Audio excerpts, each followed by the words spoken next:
Saatnya akan memperkenalkan profilnya Mas Aji dan Pak Sandi. Terima kasih. Saya serahkan ke Mas Aji ya untuk memimpin acara sampai end. Silakan Mas Aji. Oke, terima kasih Bu Dr. Indrajani. Izin saya ambil alih untuk webinar kali ini. Webinar kali ini yaitu tentang hospitality. Nah, ini untuk hospitality sangat menarik temanya. Kita akan nyanyikan dulu terlebih dahulu untuk lagu Indonesia Raya. Karena di sini suasananya masih 17 Agustus ya. Oke, saya screen.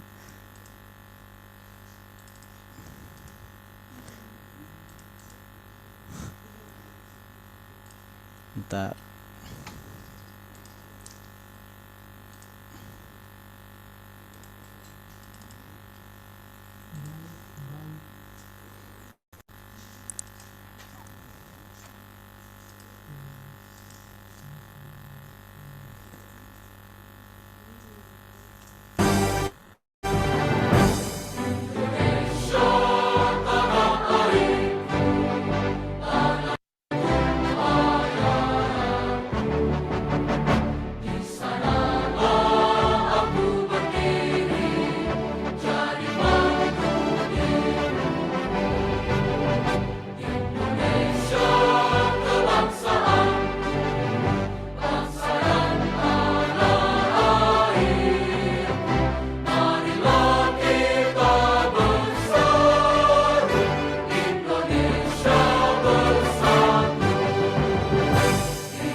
Oke, terima kasih.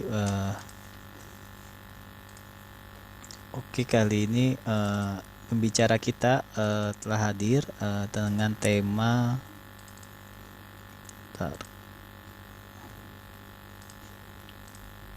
White.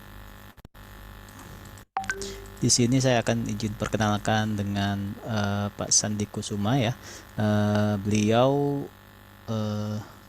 lulusan S3 Jakarta, Manajemen Informatik. Terus kemudian beliau juga terkait dengan Eksekutif Direktur di tahun 2017. Kemudian Direktur Utama di PT Bali Soft, Lintas Media dan Pasar. Kemudian 2008 sampai sekarang di 2008 sampai 2008 sampai dengan sekarang di Direktur Master Dana Bali Denpasar. Oke, kemudian di sini beliau akan mempresentasikan tentang hospitality karena beliau ahlinya di bidang hospitality industry dan manufacturing. Oke, waktu dan tempat kami persilahkan dengan Pak Sandi Kusuma. Berikut kita juga dari Indonesia Community kita ada terkait WAG ya. Di sini WAG-nya itu berbasis sharing Indonesian Artificial Intelligence. Saya akan sampaikan WAG-nya ini di grup ya, yaitu namanya Indonesia Artificial Intelligence Society. Apabila ada pertanyaan silahkan di chat. Saya chat di postingan di.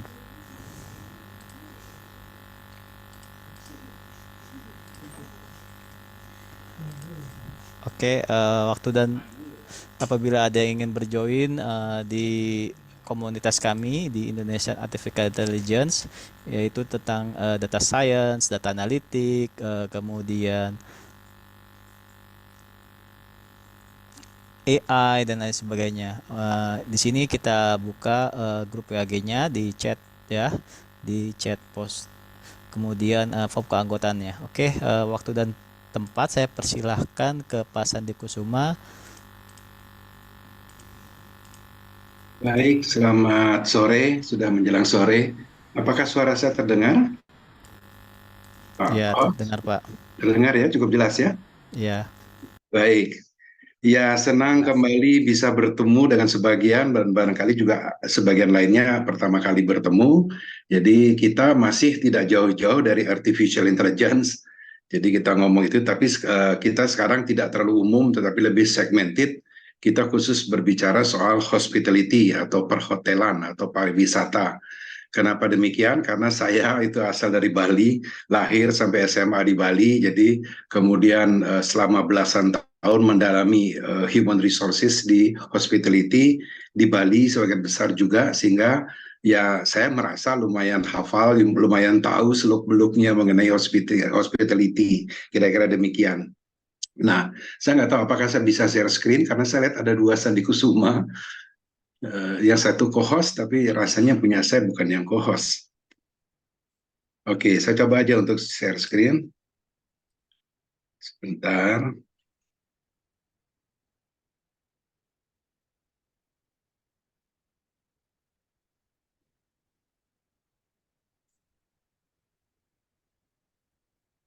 Apakah sudah nampak?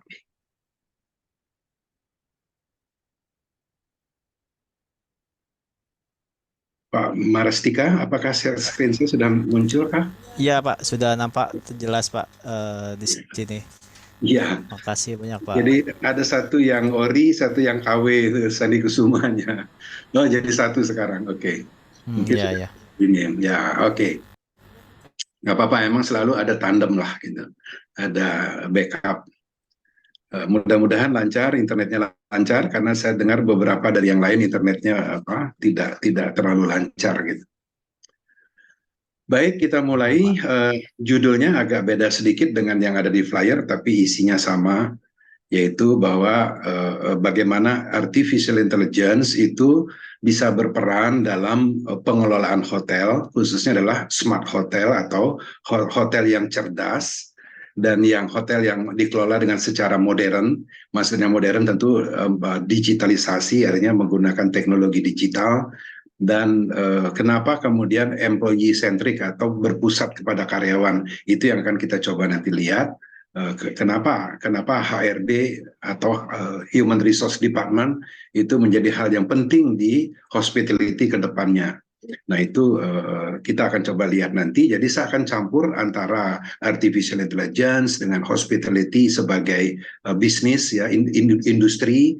Itu akan saya blended jadi satu, tetapi tetap akan pembahasannya secara populer, karena saya tahu ada beberapa dari kalangan perguruan tinggi perhotelan pariwisata ikut join. Nah, ini tujuannya adalah untuk apa? Untuk uh, uh, mengetahui sebetulnya industri hotel itu butuhnya apa sih. Jadi tadi yang pertama saya bilang bahwa human resources atau yang sering disebut juga human capital, atau beberapa chain hotel menyebutnya sebagai talent and culture gitu. Nah, itu merupakan hal yang tadinya tidak sesignifikan sales and marketing misalnya. Itu di hotel, di sekarang kemudian pelan-pelan dia merangkak naik, jadi tidak lagi urusannya ngurusin karyawan, tetapi justru menjadi bagian yang penting, eksponensial, untuk bagaimana kemudian mencapai tujuan daripada manajemen hotel, kira-kira demikian. Nah, uh, saya sebutnya hotel masa depan ya, jadi agak sedikit ini karena saya tidak tahu sudah seberapa banyak hotel menerapkan artificial intelligence untuk di hotelnya sendiri. Yang saya tahu di Indonesia masih minim, itu yang saya tahu. Tapi beberapa di luar kelihatannya mereka sudah sangat menggunakan atau sangat memanfaatkan yang namanya artificial intelligence. Nah, kita tahu sendiri bahwa bisnis hotel itu bisnis yang selalu berkembang, tidak bisa dihindari, walaupun sudah ada digital, ada koneksi yang begitu cepat dan seterusnya membuat dunia jadi sempit, tetapi tetap saja orang ingin jalan-jalan, tetap saja ada kebutuhan orang jalan-jalan seperti yang terjadi minggu ini. Banyak sekali pengusaha IT dari China, dari Taiwan datang ke Indonesia, itu bikin pameran besar-besaran selama hampir sebulan di Indonesia di JI Expo di Kemayoran. Hari ini pun kami ada meeting juga di situ dengan beberapa pengusaha, mereka ingin bekerja sama dengan pengusaha-pengusaha IT dari Indonesia. Ini menunjukkan bahwa memang tidak hotel tidak akan mati, kira-kira begitu, tidak akan mati. Jadi tetap akan digunakan atau akan berkembang bahkan. Baik, saya akan memulai dengan mencoba terutama untuk teman-teman yang bukan hotelier, bukan dari hotel gitu ya, dari kalangan hotel, paling tidak ada sedikit gambaran mengenai hospitality itu seperti apa.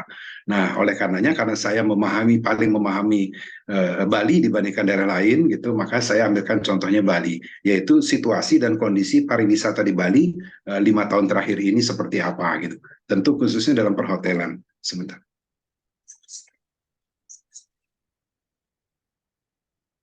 Sebentar, iya kenapa? Belum full screen apanya? Tampilan isunya. Oh iya? Ini? Ya, tapi di Zoom enggak. Ya, baik. Ya. Sebentar, Bapak Ibu.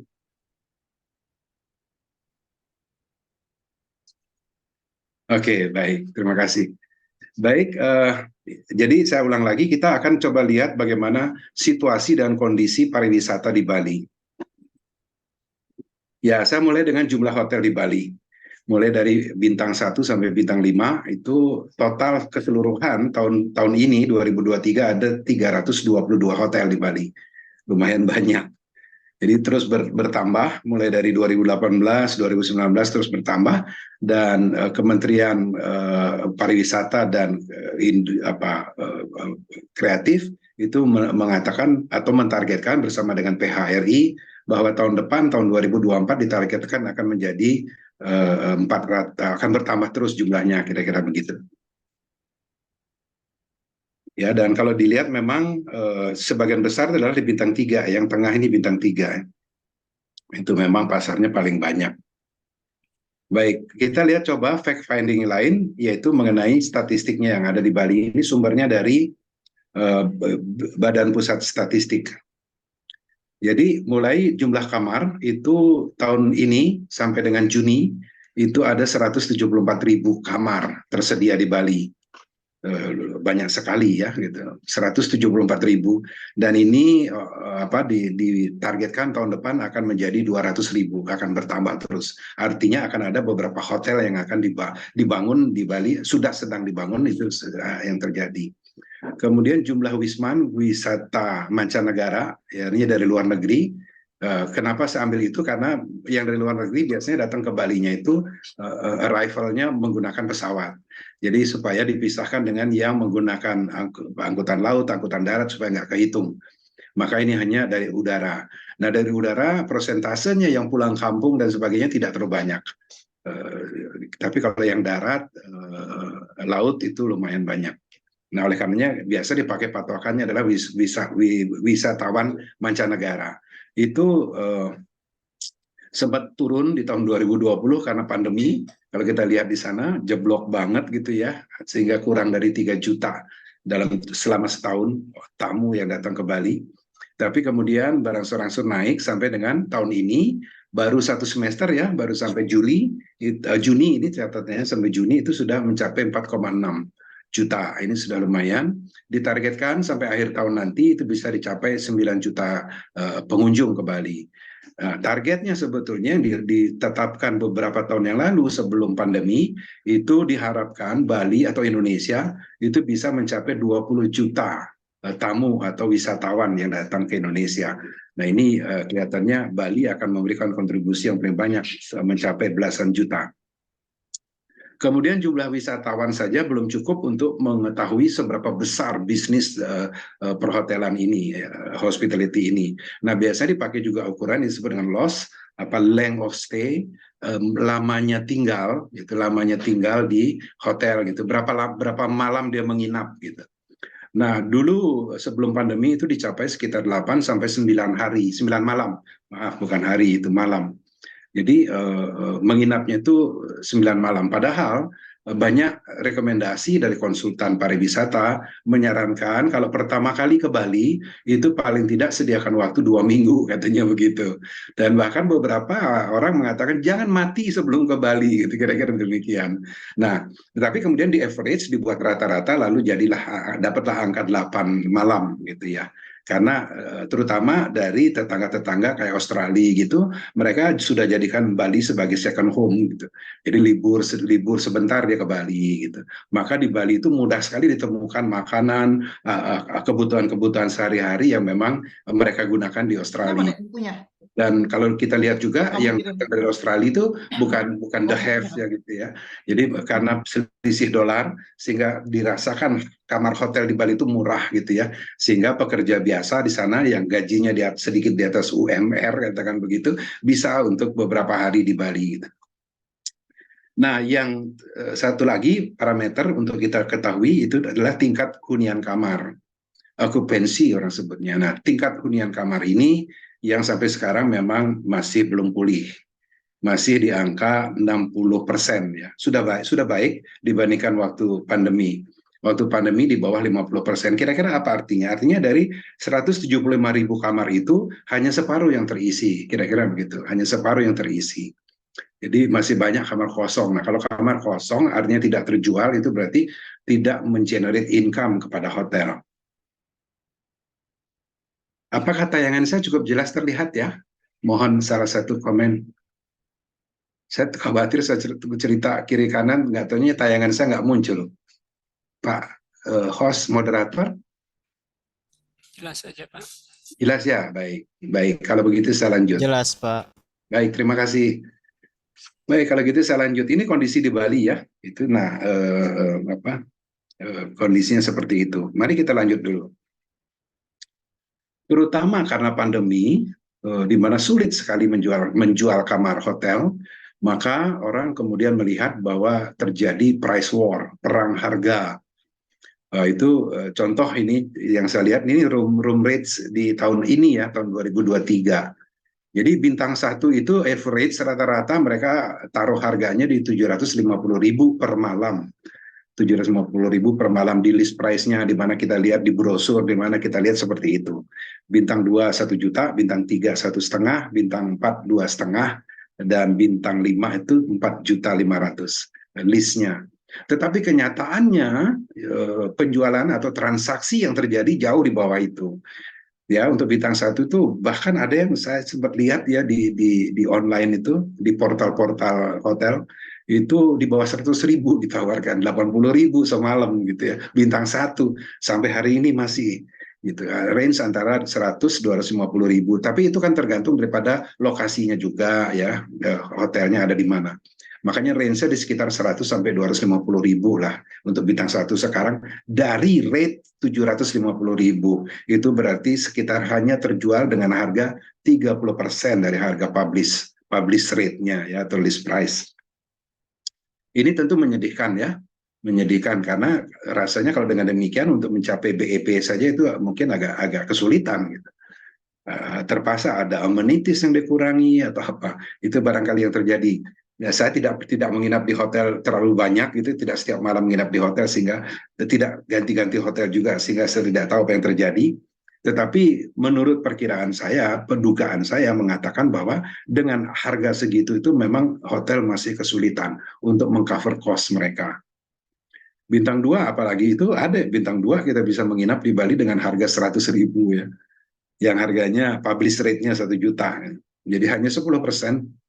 Ini tentu menyedihkan gitu ya. Begitu juga untuk hotel-hotel yang lainnya. Ini tidak berlaku secara absolut kepada semua hotel. Ada hotel di Bali yang saya tahu dari publish rate 4.500.000 itu mereka menjual 3 juta, 3.500.000 dan terjual. Ada. Tetapi yang saya tulis di sini adalah average ya. Average yang saya dapat melalui BART itu dari BPS. Baik, saya lanjut dulu. Nah, tadi price war saya tulis pakai tanda seru ya, perang harga gitu. Sekarang saya tulis price war-nya pakai tanda tanya, price war. Gitu. Apa betul perang harga? Ini saya ambilkan salah satu contoh nih. Tipe mention ya dari satu hotel itu Bulgari di Bali, itu harga publish rate-nya 331 juta satu malam. Satu malam mereka jual sewa kamarnya 331 juta rupiah. Duit semua itu. Tetapi kemudian ada diskon, ada save, berapa itu disebut 26%, sehingga menjadi 243 juta satu malam. Terjual. Jadi disebut kalau coba masuk ke online-nya, lihat di situ, disebut di sana tersisa 5 kamar katanya. Wow, terjual, artinya terjual. Ya. Ada orang mau keluarkan uang 243 juta untuk menginap di sini satu malam. Coba kita lihat. Ini contohnya saya buka di Agoda ya. Bentar, ini kadang-kadang agak cerewet. Nah, di Agoda nih. Tuh, ada kamar yang harga 23 juta, ada 27, 149 juta semalam. Nah, ini yang tadi saya tunjukkan, 331 dapat diskon jadi 243 juta. Kemudian yang jadi pertanyaan adalah, ya, kayak begini nih, luas ya, 1.000 meter kalau nggak salah luasnya. Ya, dan sorry, ya kira-kira begitu. Jadi dan terjual. Coba kalau misalnya kita coba bertanya gitu ya, kira-kira siapa yang menginap di situ dan ngapain nginep di situ gitu? Ngapain kita menginap di hotel, bayarnya sampai puluhan juta rupiah sewa kamarnya dalam satu malam? Apakah orang yang mampu membeli atau menyewa kamar puluhan juta, apalagi sampai ratusan juta, itu adalah orang yang tentu adalah orang yang punya uang, ya, tentu orang yang punya duit yang bisa menyewa itu. Artinya kalau orang punya duit, artinya di rumahnya sendiri tentu kemewahannya wah juga gitu. Dan saya yakin kalau dibandingkan dengan yang dia sewa puluhan atau ratusan juta ini, harganya kurang lebih nilai kemewahannya kurang lebih sama. Lalu kenapa? Kenapa orang mau mengeluarkan uang begitu banyak untuk nyewa kamar yang belum tentu lebih baik dari kamarnya sendiri di rumahnya? Kira-kira begitu. Nah, ini suatu pertanyaan yang tentu baik, dan ada banyak villa ya di Bali, ada banyak villa, itu yang perlu dicatat juga, yang harganya juga puluhan juta rupiah per malam. Ya, ini contohnya misalnya, di Four Seasons itu 113 juta, hanya 2 kamar, dan seterusnya ya. Villa Uluwatu 95 juta, dan seterusnya. Jadi, dan itu terjual, gitu. Itu terjual, gitu. Nah, artinya apa? Artinya sebetulnya pasarnya ada, dan tidak perlu harus price war, sebetulnya begitu. Oke, kemudian yang selanjutnya saya lanjut dulu, mengingat waktunya saya ingin menjelaskan bisa lebih cepat supaya nanti lebih banyak waktu kita tanya jawab di bagian akhir. Baik, kemudian seringkali juga kompetisi itu dijadikan alasan untuk BEP tidak tercapai atau margin profit yang kurang gitu ya, tidak sesuai target dan seterusnya. Sehingga manajemennya dicoret, ganti manajemen baru gitu. Ya, itu salah satunya adalah kompetisi. Sebetulnya kompetisi gitu. Kita harus bersaing dengan Thailand, Filipina, Vietnam. Wah, itu banyak cerita kita bisa sebut dengan Thailand misalnya. Itu memang mereka sangat-sangat agresif dalam mengembangkan pariwisatanya. Saya bagi dalam 3 kelompok. Kenapa? Karena Yang kelompok kedua, oke lah, itu jauh tempatnya Amerika Serikat dan tujuan tamu pun juga umumnya berbeda. Ke Spanyol lihat apa namanya, Matador atau apa, ke Yunani dia lihat peninggalan-peninggalan purbakala, budaya dan seterusnya. Tapi untuk Thailand, Filipina, Vietnam, Malaysia, apalagi tetangga kita, nah ini sebetulnya betul nggak kalau kita memandang mereka sebagai kompetitor, kira-kira begitu. Nah, karena apa? Karena umumnya orang yang bertamasya ke Malaysia, tentu terutama Singapura, tentu ingin setelah itu lanjut ke Bali, biasanya begitu. Ya, dari Bali kemudian lanjut kemana lagi gitu. Nah, jadi sebetulnya ini paket bisa kita lihat sebagai apa? Sebagai barometer daripada pariwisata di kita gitu.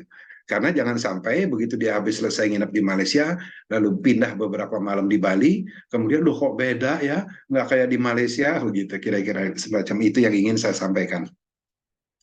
Baik, saya lanjut dulu. Nah, untuk kita yang barangkali kurang paham bisnis hotel, itu saya coba kutipkan beberapa saja, tidak semuanya, beberapa supaya ada gambaran di kita seperti apa sih karakteristik daripada bisnis hotel itu. Yang pertama, dan ini barangkali kita sudah tahu semua, bahwa fokus utama dari hotel adalah menyediakan jasa layanan yang memuaskan dan berkesan bagi para pelanggan. Nah, ini kalau dijabarkan jadi panjang lebar gitu ya. Tapi poinnya sebetulnya adalah itu, menyediakan jasa layanan yang memuaskan dan berkesan bagi para pelanggannya. Itu fokusnya. Jadi kalau ada tujuan-tujuan lain, ini jangan dijadikan fokus, kira-kira begitu. Jangan dijadikan fokus. Nah, jadi tamu yang datang itu harus puas menginap di situ. Artinya rela membayar sejumlah uang untuk mendapatkan layanan yang memuaskan itu. Nah, dan berkesan itu tentu ada mereka kata dia akan kemudian tulis di medsos, dia kemudian cerita kepada keluarganya di rumah dan seterusnya. Itu karena ada kesan yang baik dari tamu. Nah, sekarang ini memang semua hotel bintang itu sudah fokus ke situ. Artinya sudah mulai memikirkan bahwa core bisnis daripada hotel adalah menyediakan layanan yang memuaskan dan berkesan bagi pelanggan. Jadi tidak lagi mengerjakan pekerjaan-pekerjaan lain gitu. Sebentar, saya kok agak. Oke.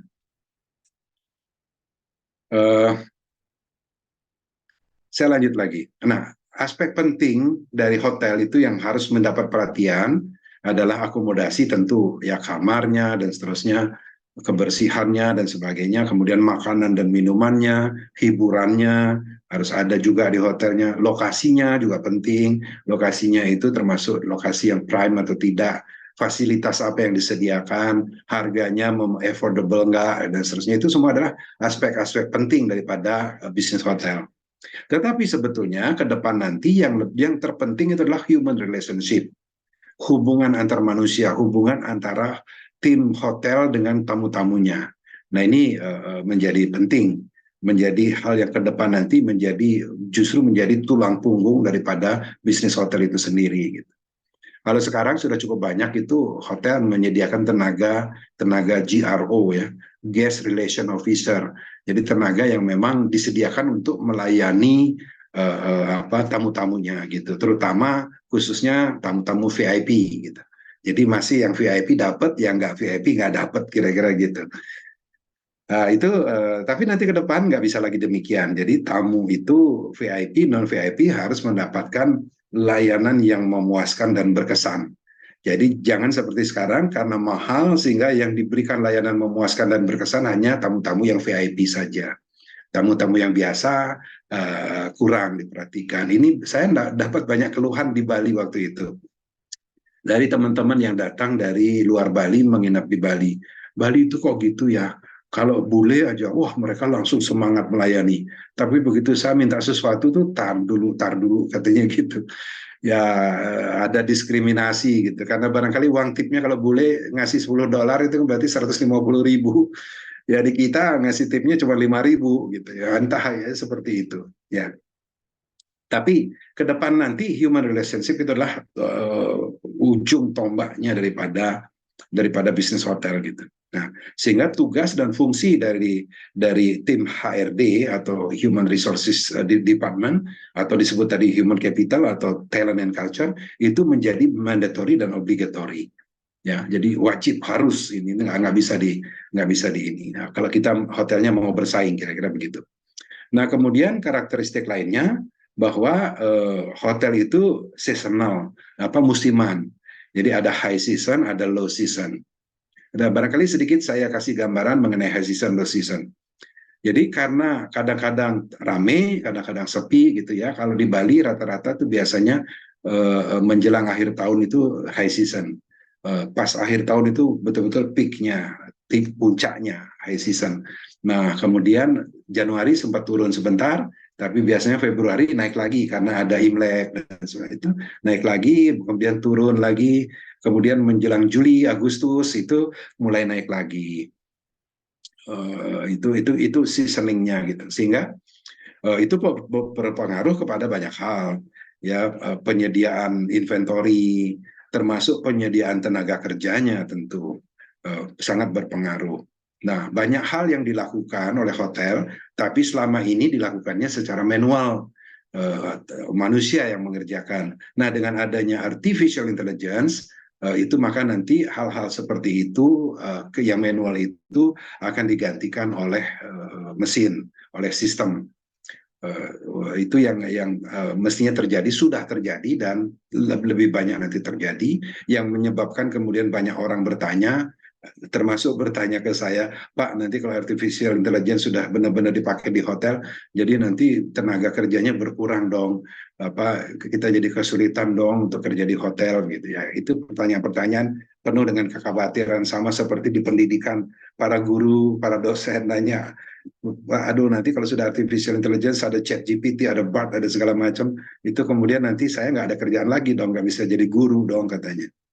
Oke, kita nggak bahas mengenai itu, tapi yang saya ingin sampaikan sekarang bahwa banyak pekerjaan-pekerjaan yang kemudian bisa diotomasi dengan menggunakan artificial intelligence, kira-kira begitu.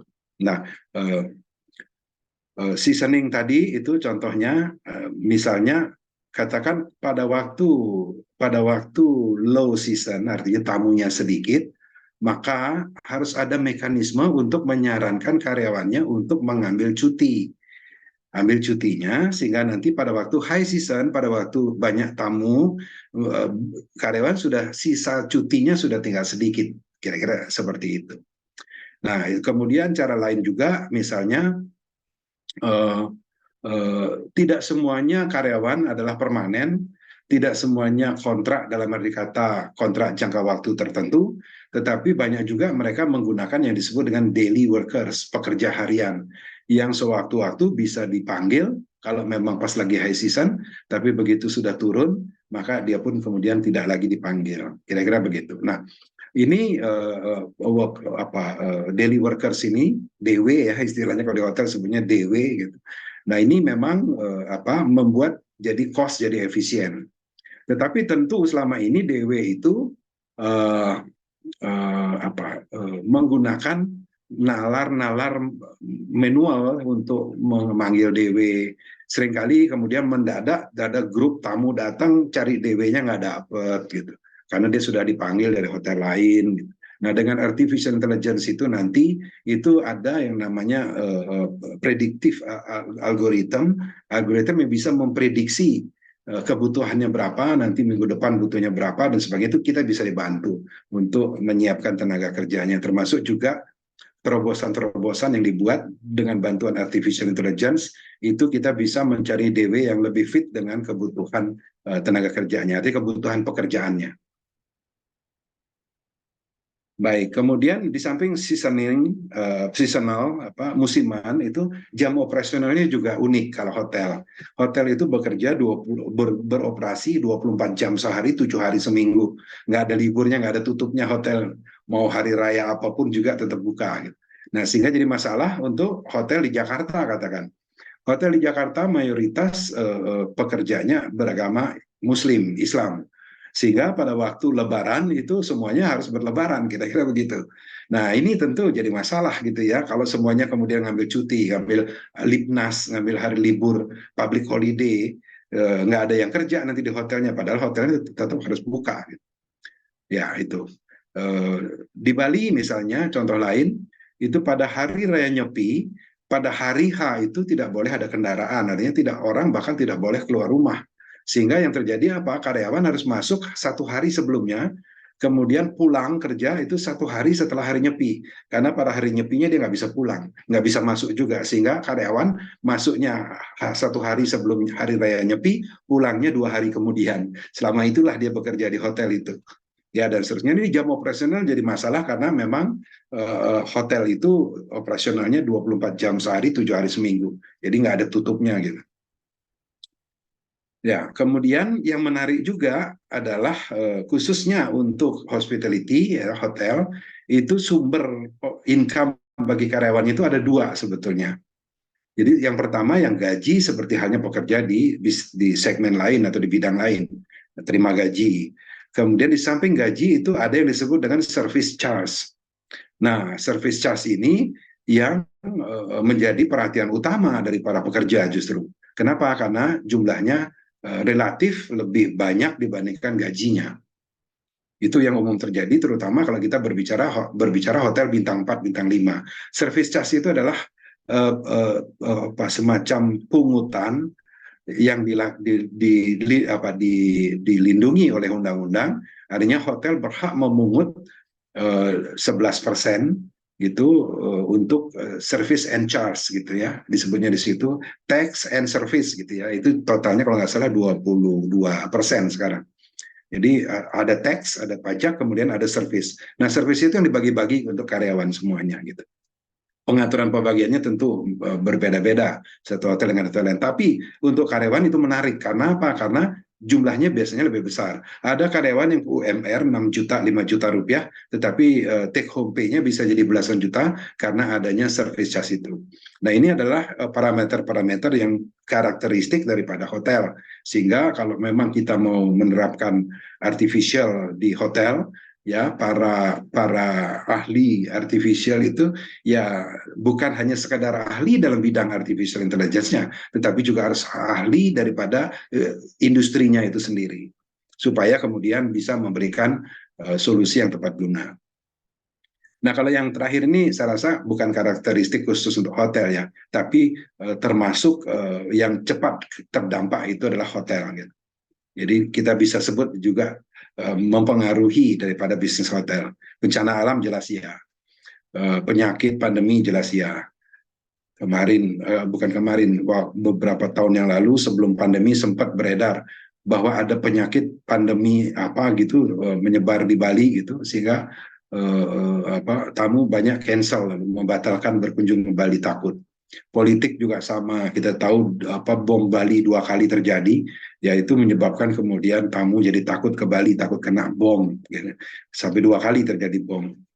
Nah, bencana alam juga tentu gempa bumi gitu misalnya. Nah, ini seringkali disalahgunakan, kalau saya bilang tanpa sengaja disalahgunakan. Sebetulnya terjadi gempa buminya itu atau kebakaran lah gitu ya, terjadi kebakaran itu di daerah yang namanya Singaraja, itu jauh dari pusat pariwisata di Bali Selatan gitu. Tapi kemudian yang orang mau menginap di Bali Selatan takut, oh jangan lagi kebakaran di Bali katanya. Ya macam-macam lah seperti itu. Nah, ini hal-hal yang saya pikir kita perlu ketahui sebelum kita mencoba untuk teknologi artificial intelligence yang apa yang cocok untuk hotel. Sebentar, mohon maaf. Oke. Kita masuk ke poinnya sekarang. Nggak terasa sudah setengah jam. Ya, saya sebutnya sebagai revolusioner ya. Perubahan yang cepat, gitu. Perubahan yang cepat. Di mana hotel, tugas-tugas hotel itu berubah dengan cepat dikarenakan adanya teknologi artificial intelligence. Jadi ini merubah berbagai pekerjaan di hotel, berbagai policy daripada hotel, berbagai sistem prosedur di hotel dan seterusnya. Itu semuanya berubah. Gitu. Yang tidak berubah, kamar hotelnya mungkin tidak berubah. ya masih gitu, lokasinya tidak berubah, tetap masih di situ dan seterusnya. Tapi dari segi sistem itu terjadi perubahan yang besar-besaran menurut saya. Saya setuju kalau ada yang mengatakan bahwa hotel termasuk sistem yang mengalami disrupsi, pembongkaran sampai ke akar-akarnya. Walaupun ketika saya berbicara dengan para pihak hotel, umumnya mereka belum aware terhadap ke depan nanti hotelnya tidak akan bisa bersaing kalau tidak melakukan revolusi dalam hal penanganan hotelnya, dalam hal memanage hotelnya. Itu yang saya tangkap gitu. Tapi ada beberapa yang sudah, ya, bukan tidak semuanya tidak.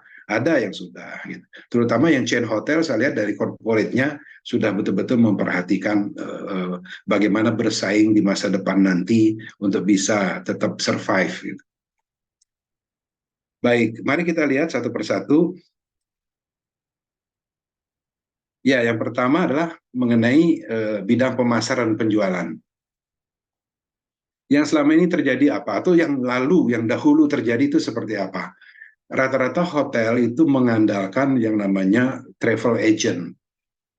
Travel agent itu boleh dikatakan zaman dulu itu berkuasa kepada hotel. Hotel mau tidak mau harus tunduk kepada travel agent, karena kalau enggak nanti kamarnya nggak dijualin gitu, nggak dibantu dijualkan gitu, sehingga hotelnya bisa sepi. Jadi ya sudah, diskon untuk travel agentnya cukup besar dikasih, sehingga cukup banyak tumbuh bisnis travel agent pada zaman dahulu, di mana mereka yang memegang pasar daripada tamunya, sehingga itu terjadi. Tapi kemudian sejak adanya digital, internet dan seterusnya, maka banyak kemudian ada travel agent yang virtual atau yang online, ya, banyak portal-portal gitu ya, Agoda gitu, Traveloka, sehingga kemudian yang physically, travel agent yang physically, mereka mau nggak mau harus shift kepada online juga gitu untuk bisa bersaing. Nah, kemudian mereka kesulitan dalam hal mengatur jumlah kamarnya, karena bisa jadi terjadi yang disebut dengan overbooking. Itu kamarnya katakan ada 300 gitu, ternyata yang pesan kamarnya lebih dari 300. Sehingga seringkali terjadi itu dititip, istilah mereka di Bali, dititip ke hotel tetangga. Nah, biasanya waktu nitip itu dikasih di-upgrade sehingga tamunya nggak keberatan untuk dipindahkan gitu.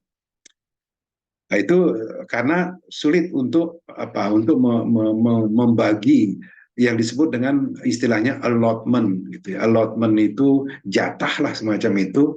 Jadi travel A saya kasih karena dia jualnya tidak kencang, saya kasih 3 kamar. Lalu ini travel yang B lumayan kencang jualannya, saya kasih 10 kamar, itu allotment. Jadi nanti kemudian dari 10 berapa yang laku, ya itu yang dibayar oleh agent. Nah, itu tentu tidak efisien, ya kan, karena sebetulnya dari agent A yang dikasih cuma 3 kamar, tamu mau beli 5 kamar nggak dapat gitu, hanya ada 3 katanya, karena jatahnya dia cuma 3, padahal di hotel B masih banyak kamar kosong gitu. Ya, nah itu kasus-kasus yang terjadi dalam hal penjualan, termasuk pemasarannya tentu. Dalam pemasaran itu juga zaman dulu itu, termasuk saya sendiri kalau mau menginap, ya sudah pasrah dengan kalau ada foto lumayan lah gitu, bisa lihat di internet, bisa lihat foto. Tapi kalau masih dari travel agent, ya lihat print-printan yang ada di travel agent itu, dan seringkali tidak ada.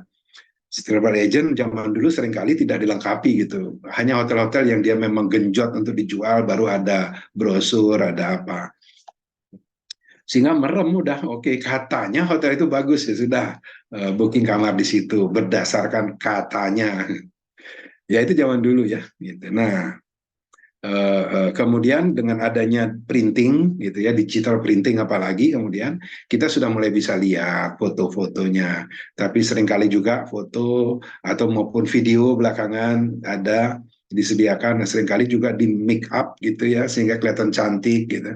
Saya pernah dengan satu keluarga menginap gitu, milih dari internet ke hotel gitu, dapatlah hotel yang bagus, yang kamarnya bagus, ya fotonya cantik-cantik gitu. Nah, kita pilih di situ, sampai kita di sana kita kecewa banget gitu. Parkir mobil aja nggak ada gitu. Ya ini apa, konyol gitu ya. Nah, bagaimana kemudian artificial intelligence bisa menangani itu? Nah, teknologi yang digunakan itu yang untuk keperluan itu adalah disebut dengan virtual reality atau VR. Biasanya digandeng juga dengan augmented-nya, dengan penambahan fitur-fiturnya, reality-nya. Kira-kira apa? Yang dimaksud adalah sebetulnya dia virtual, gitu, nggak benar, maya, gitu, tapi seolah-olah benar, gitu. Jadi misalnya virtual tour. Nah ini sudah cukup banyak ya hotel menyediakan virtual tour. Tetapi saya nggak tahu di Bali, saya belum tahu sudah ada atau belum. Tapi saya lihat ada beberapa. Nah virtual tour itu maksudnya begini. Jadi kita bisa menggunakan headset, ya, menggunakan laptop atau handphone juga bisa, gitu. Untuk kemudian kita bisa melihat-lihat kamar-kamar yang ada di hotel itu. Kamarnya seperti apa gitu. Ada kolam renang, ada spa, ruang rapat, dan apa yang kita bisa lihat. Walaupun kita ada di kota kita, di kota asal kita, kita bisa melihat hotel yang ada di luar kota, seolah-olah kita benar-benar berada di lokasi hotel. Nah, itu dimaksud dengan virtual reality. Sehingga kita betul-betul bisa lihat pintunya seperti apa, bentuknya, dan seterusnya, layout ruangan kamarnya seperti apa, begitu. Dan bahkan disediakan fitur-fitur yang untuk bisa interaktif ya. Misalnya, oke, coba lampunya nyalakan seberapa terang sih kamarnya gitu. Oke, kalau pintunya jendela saya buka, apa yang saya lihat dari kamar itu? Gitu. Oh, ternyata saya lihat kolam renang, saya lihat ombak di pinggir pantai, ya, berikut pasirnya dan sebagainya. Nah, itu semua kita bisa lihat sebelum kita memutuskan kita membeli kamar itu. Ya, itu pemasaran ke depan nanti harusnya seperti itu. Jadi kita bisa lihat, dan itu bukan hanya di hotel ya, sebetulnya teknologi VR ini di segala bidang. Kalau saya bilang, saya ada terlibat di satu partner saya gitu ya, itu sekarang bahkan TKI itu sudah pakai virtual reality, bukan virtual reality sebetulnya, lebih kepada cuman online meeting aja, yaitu sebelum tenaga kerjanya dikirim, sebelum si pengguna jasa tenaga kerja itu mengiyakan, maka diadakanlah Zoom meeting atau pakai Meet atau pakai yang lain, untuk kemudian bisa lihat dulu tenaga kerja itu seperti apa, wajahnya seperti apa, ngobrolnya bagaimana, gitu, kelihatan. Sehingga setelah itu oke, saya mau, gitu ya, baru kemudian diberangkatkan tenaga kerjanya. Itu yang sekarang. Kalau dulu kan enggak. Dulu berdasarkan foto aja, kalau memang sudah ada fotonya. Kalau sekarang bisa dilihat ngobrol dulu, gitu. Ya oke. Di hotel harus ya virtual tour ini penting, gitu.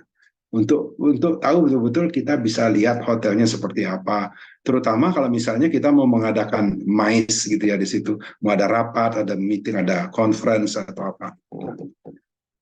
Oke, mudah-mudahan ini bisa menjelaskan. Saya berusaha untuk populer sehingga yang teknis-teknis itu saya skip. Jadi jangan terlalu mendalam untuk nanya virtual reality itu kerjanya seperti apa dan seterusnya ya. Nanti kita terjebak di teknis. Oke. Nah, yang berikutnya ini sekali lagi saya hanya sampaikan beberapa contoh ya, karena mengingat waktu kita hanya 2 jam, jadi tidak seluruhnya akan saya paparkan, gitu. Tapi dengan beberapa contoh ini saya berharap bisa mewakili bagaimana kehadiran artificial intelligence itu di dalam dunia perhotelan yang menguntungkan pihak hotel, pemilik maupun penyelenggara hotel, ya, manajemen hotel, juga menguntungkan tamu yang menginap di situ. Jadi semua diuntungkan, gitu. Itu peranan daripada artificial intelligence, bukan cheating. Kalau cheating artinya menguntungkan satu pihak merugikan yang lain, itu cheating. Ini saya rasa tidak. Jadi semua orang diuntungkan, gitu. Ya, contoh misalnya untuk pemesanan kamar atau reservasi. Nah, itu AI bisa membantu kita untuk menyelenggarakan harga itu real time dan dynamic pricing disebutnya teknologinya. Dynamic pricing itu artinya harganya bisa dioptimalkan, dirubah sesuai dengan untuk tujuan supaya hotel bisa meningkatkan tingkat huniannya, okupansinya bisa naik, dan harga kamarnya juga bisa tidak perlu perang harga kayak tadi, gitu. Nah, itu bisa dilakukan. Termasuk tingkat hunian itu tentu kita selalu secara real time, artinya saat itu juga kita bisa pantau apakah available atau tidak roomnya, apakah room available atau tidak, itu bisa dipantau langsung. Sehingga jangan sampai kemudian kita sudah pesan, oke, saya mau pesan kamar tipe ini yang connecting ya dan seterusnya, yang bla bla bla gitu kita minta. Ternyata setelah kita bayar, kita sudah booking, lalu kemudian besoknya dikabari, mohon maaf yang kamar itu nggak ada, atau seringkali kemudian dikasih taunya pada waktu check-in. Saya mengalami beberapa kali gitu. Tolong dong, saya mau kamar yang smoking ya gitu, karena zaman dulu saya merokok. Saya mintanya kamar smoking, oke gitu, dan seterusnya. Apa request sudah dicatat, sudah oke. Pas check-in, saya oke, kamarnya smoking kan ya? Gitu. Oh maaf Pak, kamar smokingnya penuh. Ini ada tapi kamar non smoking katanya. Wah itu tentu sebagai seorang tamu yang perokok itu sangat mengecewakan gitu. Apalagi kemudian kamarnya berbentuk bangunan bertingkat gitu ya, jadi harus turun dulu pakai lift ke lantai bawah, keluar bangun gedung baru bisa merokok ya. Nah ini hal-hal yang karena tidak real time itu terjadi hal-hal seperti itu. Dynamic pricing ini adalah mekanisme yang ruwet, menurut algoritmanya ruwet menurut saya, dan tentu kalau dikerjakan oleh manusia itu diperlukan manusia yang smart, yang cerdas, yang bisa untuk menghitung itu. Nah, karena formulanya banyak, algoritmanya banyak gitu, sehingga kalau itu dibantu oleh artificial intelligence, maka tenaga finance yang menentukan pricingnya itu akan bisa menetapkan harga yang betul-betul kompetitif, tetapi juga menjamin daripada cash flow atau bukan cash flow, balance daripada finance-nya, daripada accounting-nya. Ya, itu mengenai dynamic pricing. Jadi banyak aspek atau komponen yang mempengaruhi gitu. Apakah situasi dunia, apakah keadaan hari raya dan sebagainya, seasoning bulan tadi, musim dingin, musim kemarau dan sebagainya. Ya, itu banyak hal yang menyebabkan kemudian hotel, terutama hotel yang kelas lebih di bawah, itu sudah harganya setahun nggak berubah-berubah, udah repot ngitungnya gitu. Dirubah harganya diturunin pun juga tamunya nggak nambah katanya gitu. Nah ini artificial intelligence bisa di situ gitu, bisa ikut menghitung sehingga betul-betul optimalisasi dicapai. Artinya yang tadi jangan sampai room rate-nya okupansinya, tingkat huniannya rendah gitu. Atau tingkat huniannya tinggi padahal room rate-nya rendah gitu, sehingga total revenue-nya jadi tetap kurang optimal. Baik, kemudian algoritma prediktif tadi sempat sudah saya singgung itu, tapi sekarang kaitannya dengan kemampuan daripada algoritma ini untuk menganalisa sentimen atau perilaku daripada pelanggan. Ini tentu baik gitu ya. Misalnya saya sebagai tenaga sales gitu ya di hotel itu, dan ini tamu repeating guest, tamu yang sudah pernah menginap dan sudah pernah pada waktu itu tamunya komplain terhadap katakanlah saya nggak mau kamarnya itu menghadap ke lorong katanya pintunya gitu, saya mau lewat yang samping dan sebagainya lah gitu kira-kira, atau saya mau kamar yang view-nya adalah kolam renang misalnya begitu. Nah, pada waktu kemudian pemesanan itu, kalau kita tahu kamar yang tersedia hanya kamar yang tidak di kolam renang, kita sudah bisa ngomong duluan ke tamunya, Bapak, Ibu, Bapak, kamar yang Bapak suka yang menghadap kolam renang kebetulan lagi penuh, Pak. Itu yang ada tersedia nih yang menghadap ke pantai atau kemana begitu. Nah, itu sudah kita bicarakan, itu yang dimaksud tadi human relationship, dan itu tentu lebih human kalau yang berbicara orang gitu. Kalau mesin yang ngomong itu agak kurang nggak, relationnya nggak dapet gitu. Termasuk perilaku pelanggannya gitu. Biasanya ada beberapa kamar itu yang dekat dengan outletnya gitu, di mana outletnya ada live music yang cukup berisik gitu, sehingga tamunya komplain, sehingga perlu dicarikan kamar yang lebih jauh dari outlet itu gitu. Ya, dan seterusnya. Ini semua bisa kita prediktif tuh, maksudnya kita prediksi sebelum itu terjadi gitu. Sebelum terjadi, apalagi sampai kemudian repeating guest terjadinya berulang, itu saya pikir tidak menunjukkan profesionalisme daripada hotel.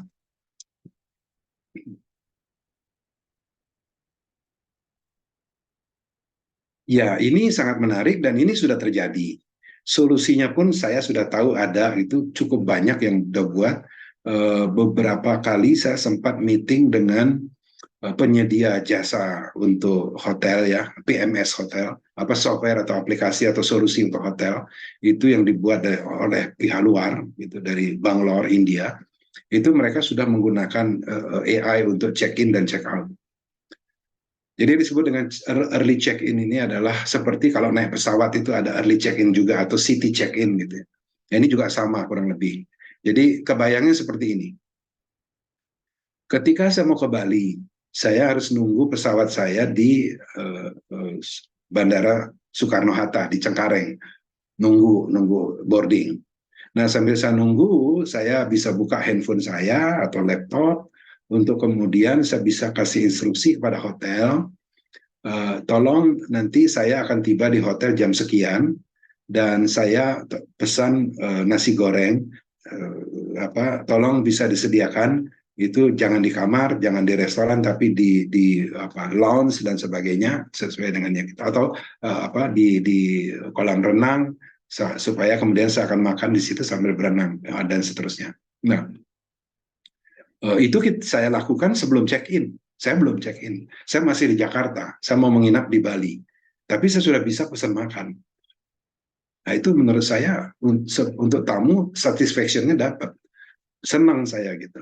Karena saya mesennya pada waktu itu. Nah, kemudian berangkat, begitu saya nyampe landing di Denpasar, di Ngurah Rai, lalu kemudian saya dijemput atau saya pakai ke transportasi, datang ke hotel, sampai di hotel atau saya sewa mobil, sampai di hotel, saya langsung ke parkiran.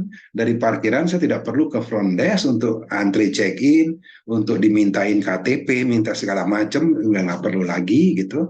Sehingga dari parkiran itu saya bisa langsung menuju ke kamar, karena saya ada navigator yang menunjukkan jalan saya ke kamar saya gitu. Oh, nanti depan ada tikungan belok kiri dan sebagainya, itu dikasih tahu.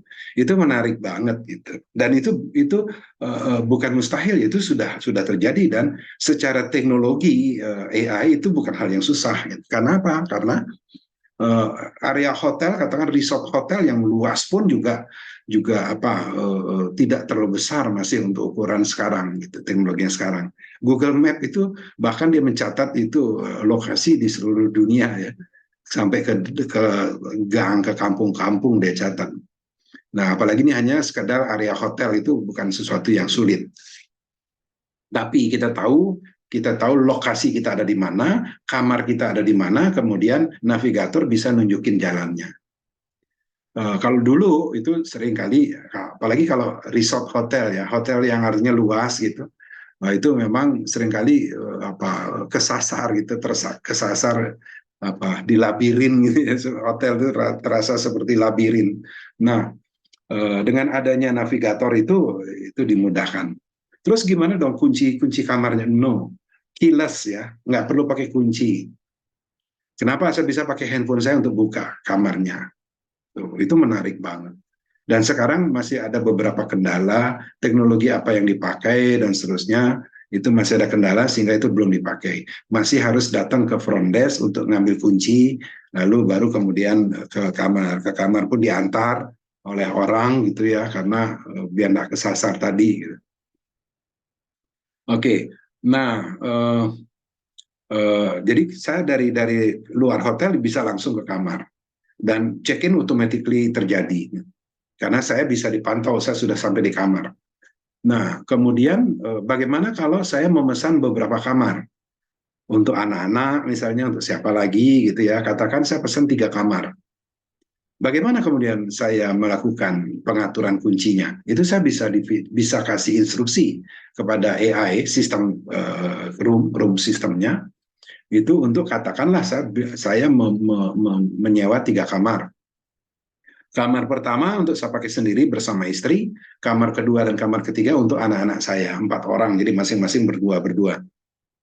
Nah, dengan handphone saya bisa membuka ketiga kamar itu, membuka dan menutup ketiga kamar itu. Nggak perlu pinjam kunci dan sebagainya, nggak perlu. Jadi dengan satu handphone itu. Tetapi anak-anak saya dia hanya bisa membuka dan menutup kamarnya sendiri. Kamar yang satunya dia nggak bisa buka dan tutup, kamar orang tuanya dia nggak bisa buka dan tutup. Bisa diatur seperti itu dan sehingga menimbulkan kenyamanan untuk tamu. Bisa diatur.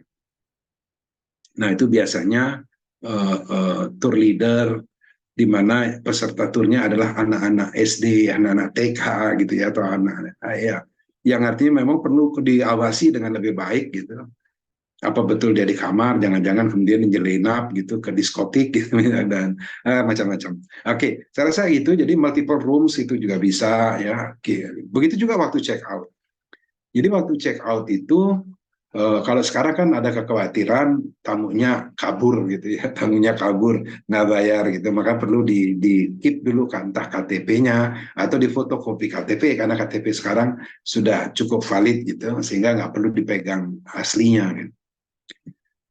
Atau taruh deposit dulu gitu untuk bisa menginap. Jadi kalau kabur paling nggak uangnya sudah ada gitu, udah depositnya ada. Nah, lalu nanti karena semua pembayaran udah digital gitu ya, online banking dan seterusnya, pakai kris kali atau apalah gitu. Nah itu tentu jauh lebih aman karena si tamunya betul-betul sudah terdeteksi. Apalagi kalau misalnya sekarang ini yang sedang diusahakan oleh pemerintah kita, apa yang disebut dengan single identity number, ya, satu ID untuk keperluan, baik untuk keperluan nginep di hotel, keperluan kesehatan gitu yang sekarang sedang sudah saya rasa sudah diratifikasi dan sudah disetujui ya undang-undangnya gitu, bahwa rekam medis kita itu adalah punya kita, bukan punyanya rumah sakit, sehingga riwayat kesehatan saya itu saya bisa kasih kalau saya pindah rumah sakit misalnya begitu ya, dan itu nanti semestinya terjadi juga di hotel, sehingga saya misalnya pernah di Bali menginap di hotel A gitu ya, dan mereka sudah punya rekam jejak saya di situ gitu, mengenai kesukaan saya, kalau makan jangan pedas ya dan seterusnya, itu sudah kecatat semua di sana.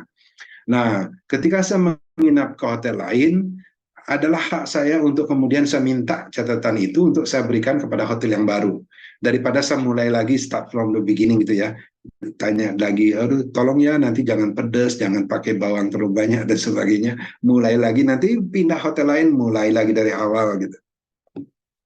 Oke, kira-kira seperti itu Pak yang harusnya terjadi gitu ya. Mungkin sebagian dari yang saya ceritakan sudah terjadi itu di awal tadi saya sampaikan, tapi saya percaya cukup banyak yang belum, cukup banyak yang belum, dan ini peluang. Ya, oke, di mute supaya nggak ini. Oke, lanjut dulu. Yuk, come on. Ayo. Iya, boleh minta tolong Mama Des, Mama Des, Mamamu Bisa angkat tolong ini.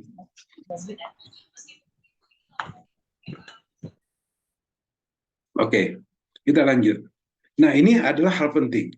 Jadi dalam teknologi artificial intelligence itu salah satu yang maju pesat itu adalah apa yang disebut dengan natural language processing, pengolahan bahasa alami, bahasa manusia, bahasa Indonesia, bahasa Inggris, dan bahasa asing lainnya. Nah, teknologinya berkembang dengan sangat cepat dan sangat bagus sekarang ini. Jadi bahkan sampai ke bahasa Jawa, bahasa Sunda sudah ada. Ya, itu sangat-sangat bagus dan ini harusnya dimanfaatkan oleh hotel untuk berkomunikasi atau bercakap-cakap dengan calon pelanggannya atau calon tamunya ataupun yang sudah ada. Nah, dijual sudah di pasaran. Kemarin saya sudah sempat juga intip di online shop gitu ya, di Tokopedia, di blibli.com gitu, di Shopee juga ada.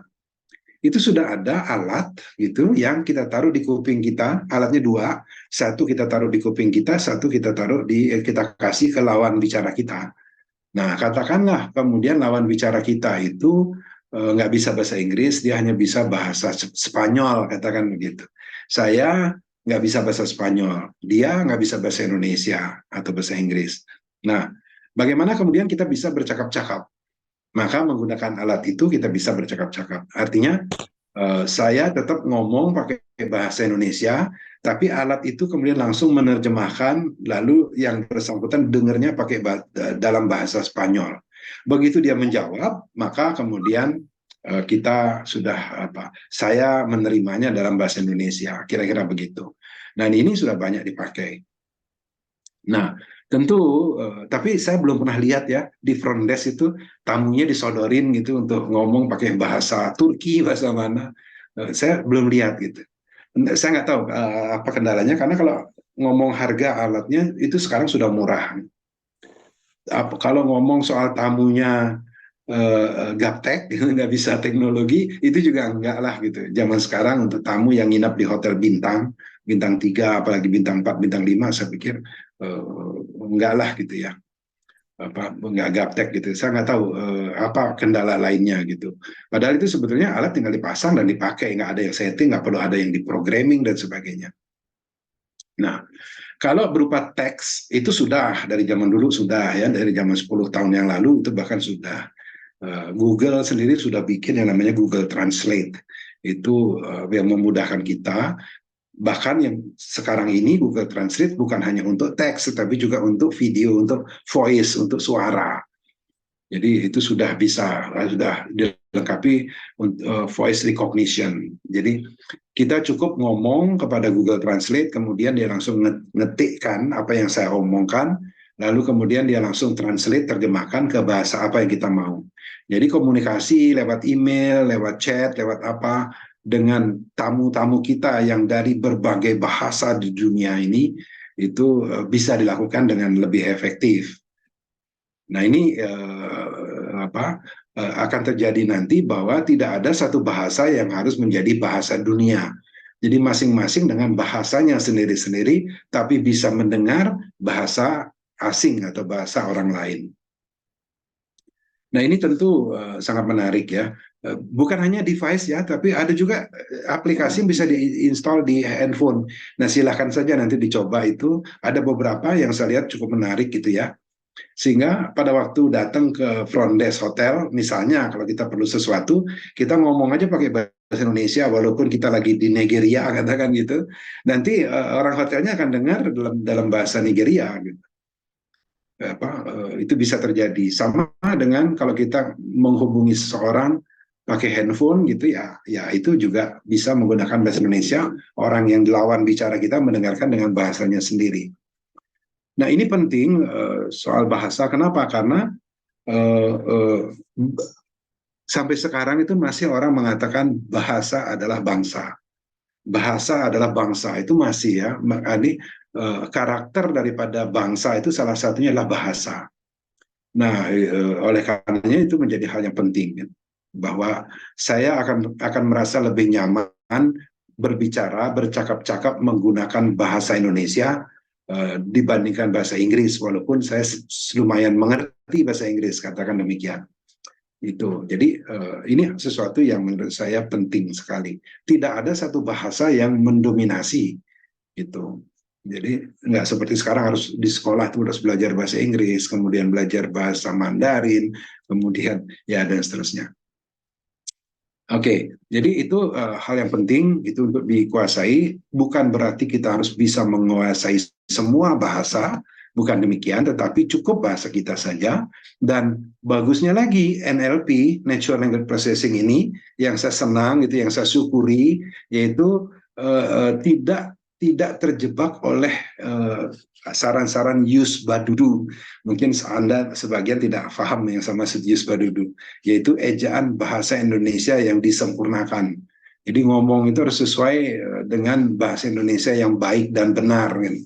Nah itu untungnya. Kenapa? Saya tidak ngajarin untuk tidak mengikuti itu, tapi sulit saya untuk mengikuti itu gitu. Ngomong enggak gitu itu ya enggak, katanya nggak boleh, harus ngomong tidak gitu. Nggak boleh ngomong enggak gitu. Nggak boleh ngomong deh gitu. Kenapa itu deh gitu. Sih gitu ya dan seterusnya. Ya karena saya cukup lama di Jakarta sehingga kadang-kadang yang ngomongnya ya pakai lo gue juga gitu. Nah ini yang itu bukan bahasa Indonesia katanya. Nah konsep daripada natural language processing itu bukan dari gramatika dari bahasanya, grammarnya, bukan dari pronunciation-nya pun juga bukan, tetapi lebih kepada maknanya atau kontennya atau maksudnya yang tersirat apa, bukan yang tersurat, kira-kira gitu. Nah ini tentu menarik banget dan itu memungkinkan kita untuk jauh lebih memahami gitu, karena ditranslate-nya ke bahasa yang tersirat oleh kita, gitu. Bukan yang tersurat, karena yang tersurat belum tentu tersirat. Baik, saya lanjut dulu lagi, sudah 1 jam lebih. Oke, yang berikutnya mengenai layanan pelanggan. Ini ada banyak ya, ada banyak layanan pelanggan itu memang karena tujuan utama tadi fokus utamanya adalah memberi kepuasan kepada pelanggan, ya kan, dan memberi kesan supaya pelanggan itu puas dan berkesan. 2 hal itu, maka layanan pelanggan ini menjadi yang nomor 1 sebetulnya, yang perlu diprioritaskan gitu untuk diselenggarakan di hotel kita. Yang pertama, dan saya pikir kita sudah tahu ya, chatbot ini itu bisa membantu di berbagai bidang gitu. Ya, mulai dari memfasilitasi pemesanan kamar untuk ngobrol, oh saya sukanya kamar begini-begini, oh adanya kamar tipe ini dan sebagainya. Misalnya menjawab pertanyaan, tolong dong saya mau cari fast food dekat-dekat sini di mana gitu. Harganya berapa, makanan apa yang populer di situ dan sebagainya, itu bisa dijawab gitu. Kita bisa dapat, oh tempat wisata mana, saya ingin datang ke Bali pas ada acara upacara agama karena saya tertarik melihat pakaian adat Bali itu sangat cantik gitu. Nah, bisakah kapan saya sebaiknya datang ke Bali supaya pas ada upacara yang cukup besar sehingga kemudian saya harus kemana di Bali untuk bisa menyaksikan itu dan seterusnya. Yang betul-betul memang tradisi dan budaya Bali gitu, bukan yang disengaja diselenggarakan sebagai tontonan. Itu kan juga ada gitu ya. Kita diajak sebelum tur, diajak mampir ke suatu bangunan untuk disajikan tontonan di situ. Jadi itu budaya sebagai tontonan, bukan budaya yang betul-betul dijiwai atau dilaksanakan oleh masyarakat Hindu di Bali. Ya itu sangat membantu ya. Termasuk juga layanan sebagai yang disebut yang istilah yang dikenal sebagai virtual assistant, asisten pribadi lah, ASPRI ya gitu. Itu keren banget gitu. Kalau kita nginep di hotel, kita bukan tamu VIP, tapi kita dikasih ASPRI, asisten pribadi. Wah itu menarik. Nah, yang banyak dipakai saat ini di hotel-hotel itu saya catat ada 2 yang lumayan banyak dipakai, dan silakan Anda cari di Google itu perbandingannya apa gitu antara Google Home dan Amazon Alexa. Ini dua-duanya adalah disebut dengan smart home. Jadi bukan smart room ya, bukan room dalam arti kata kamar hotel, tapi disebutnya home, Google Home. Itu artinya maksudnya atau filosofis menunjukkan bahwa kita betul menginap di kamar hotel, tapi harusnya kita merasa feeling like di rumah gitu, like sebagai home gitu ya. Ya, tentu kita tahu ya bedanya home dengan house ya. House itu kan fisiknya.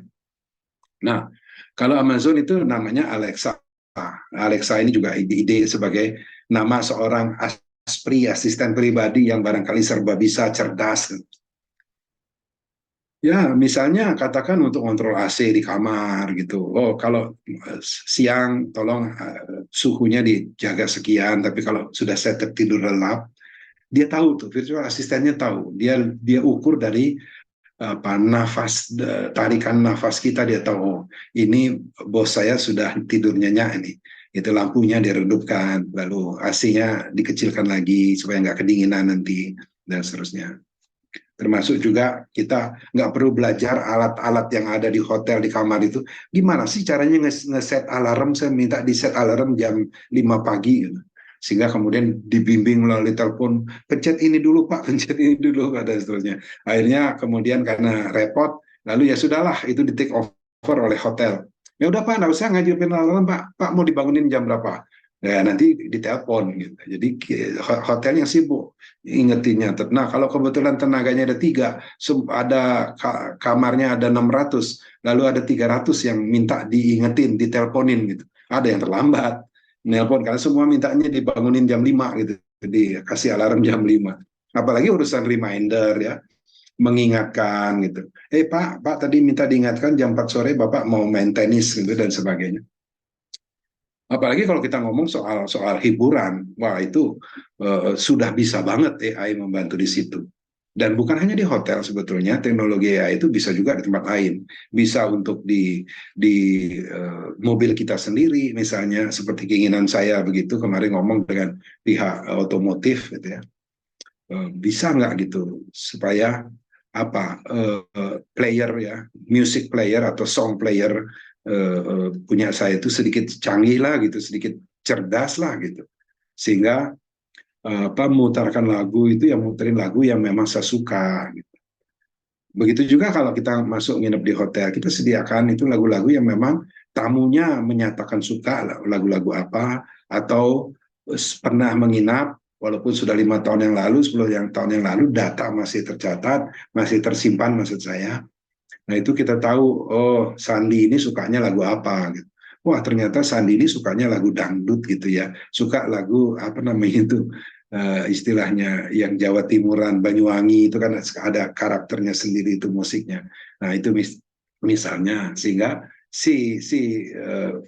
apa VA ini apa Aspri, si Aspri bisa Pak Sandi selamat datang ya, selamat datang lagi di hotel gitu, menyapa saya dengan ramah.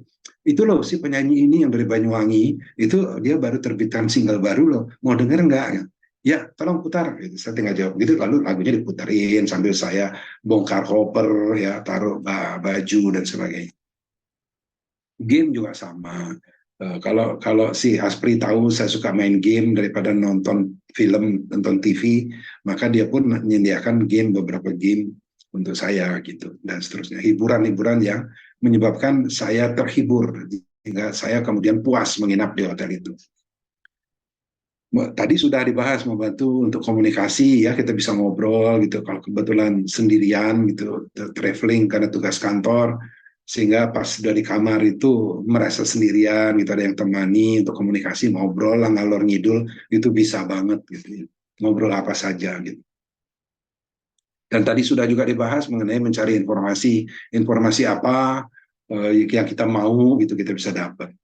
Nah, ngomong soal mencari informasi, saya pikir kita juga sudah paham ya. Sekarang ini begitu mudah kita mendapatkan informasi, mendapatkan pengetahuan. Yang paling populer sekarang ini adalah yang disebut dengan Chat GPT gitu ya. Nah, saya sendiri pakai Chat GPT dan saya terpaksa pakai yang berbayar. Berapa dolar gitu, $20 ya sebulan. Jadi sekitar 300.000. Dan saya pikir ini terlalu mahal gitu ya. Padahal berita minggu lalu mengatakan OpenAI, perusahaan yang membuat ChatGPT itu lagi rugi besar gitu. Berapa 70 miliar sehari biayanya. Pokoknya besar banget. Nah, padahal itu berguna sekali sebetulnya. Nah, saya sendiri tidak menggunakan hanya ChatGPT, walaupun artinya tidak berpikirnya begini, ya saya nggak dipakai, kan sudah bayar, tidak begitulah berpikirnya. Tapi saya pikir saya perlu apa? Ya saya pakai apa yang saya perlukan, bukan saya pakai itu karena sudah bayar, sayang kalau nggak dipakai. Gitu. Banyak yang masih begitu ya. Jadi apa? Nah kalau untuk keperluan pengetahuan, saya pakai ChatGPT-nya karena pengetahuannya bagus. Kelemahannya cuma dia tidak bisa menyebutkan sumbernya. Dia dapat dari mana itu dia nggak mau ngaku. Gitu. Apa? Pokoknya dia kasih aja gitu. Untuk pengetahuan, tapi pengetahuannya lengkap. Saya sempat melakukan analisa secara acak, tapi tidak bisa mewakili populasinya. Itu saya mendapat bahwa ternyata dia ambil sumber itu dari sumber-sumber kelas dunia gitu ya, dari tokoh-tokoh pakar-pakar dunia. Itu tentu bagus banget gitu, kita bisa dapat gratis. Tetapi untuk data, ChatGPT menurut saya masih lemah ya, masih kurang. Makanya setiap kali nanya urusannya data, dia bilang, mohon maaf data saya hanya sampai September 2021 katanya begitu. Ya memang bukan hanya itu ya, sebelum 2021 pun datanya lemah. Itu harus diakui oleh ChatGPT gitu. Data dia lemah banget gitu. Jauh lebih lengkap data yang dimiliki oleh Google karena Google sudah mulai lebih awal dan dia begitu rajin untuk untuk big datanya dikumpulkan terus gitu, banyak sekali datanya sehingga kalau urusan data Google itu jauh lebih memuaskan menjawab. Tadi di awal itu saya ambilkan datanya, saya tidak ambil langsung dari BPS. Karena dari BPS, pertama saya perlu berdoa dulu sebelum buka websitenya. Kemudian setelah itu saya harus betul-betul berburu gitu ya. Menghabiskan waktu cukup lama untuk cari apa yang saya mau di situ. Nah, mendingan pakai Google Bard gitu, udah saya sebut aja. Oke, coba tolong dong, saya pengen tahu jumlah hotel di Bali, bintang 1 sampai bintang 5 dari tahun 2018 sampai tahun ini. Nggak sampai 1 menit dia sudah jawab, dia sudah kasih dalam bentuk tabel, lalu kemudian mau diekspor ke Excel nggak, katanya dia begitu ya, oke Excel ke Excel dan seterusnya. Nah, jadi jangan fanatik kepada salah satu untuk ngomong soal komunikasi atau mencari informasi, tetapi pakai sesuai kebutuhan. Kalau saya mau cari sesuatu yang kira-kira artinya tidak terlalu signifikan validasinya gitu ya, maka saya pakai bahasa Indonesia. Kenapa? Karena sebagai orang Indonesia dengan berkomunikasi dengan ChatGPT menggunakan bahasa Indonesia, itu sebetulnya dia mengajari kita, membuat kita pintar, mengetahui sesuatu, tapi sebetulnya juga kita membuat dia juga belajar. Karena ChatGPT mempunyai mekanisme untuk dia bisa belajar, yang disebut dengan machine learning. Dia bisa belajar. Gitu. Nah itu, sehingga perlu kita menggunakan bahasa Indonesia supaya kemudian ChatGPT bisa semakin mahir bahasa Indonesia. Gitu. Tapi kalau terhadap sesuatu yang signifikan, saya terpaksa menggunakan bahasa Inggris karena dia lebih akurat menjawab kalau kita menggunakan bahasa Inggris. Nah, minggu lalu, 2 minggu lalu, saya sempat itu tunjukkan di webinar lain bagaimana DALL-E dikasih permintaan untuk tolong dong kasih gambar, itu DALL-E itu untuk kita minta gambar. Tolong dong, saya lagi mau buat kegiatan sosial untuk anak-anak.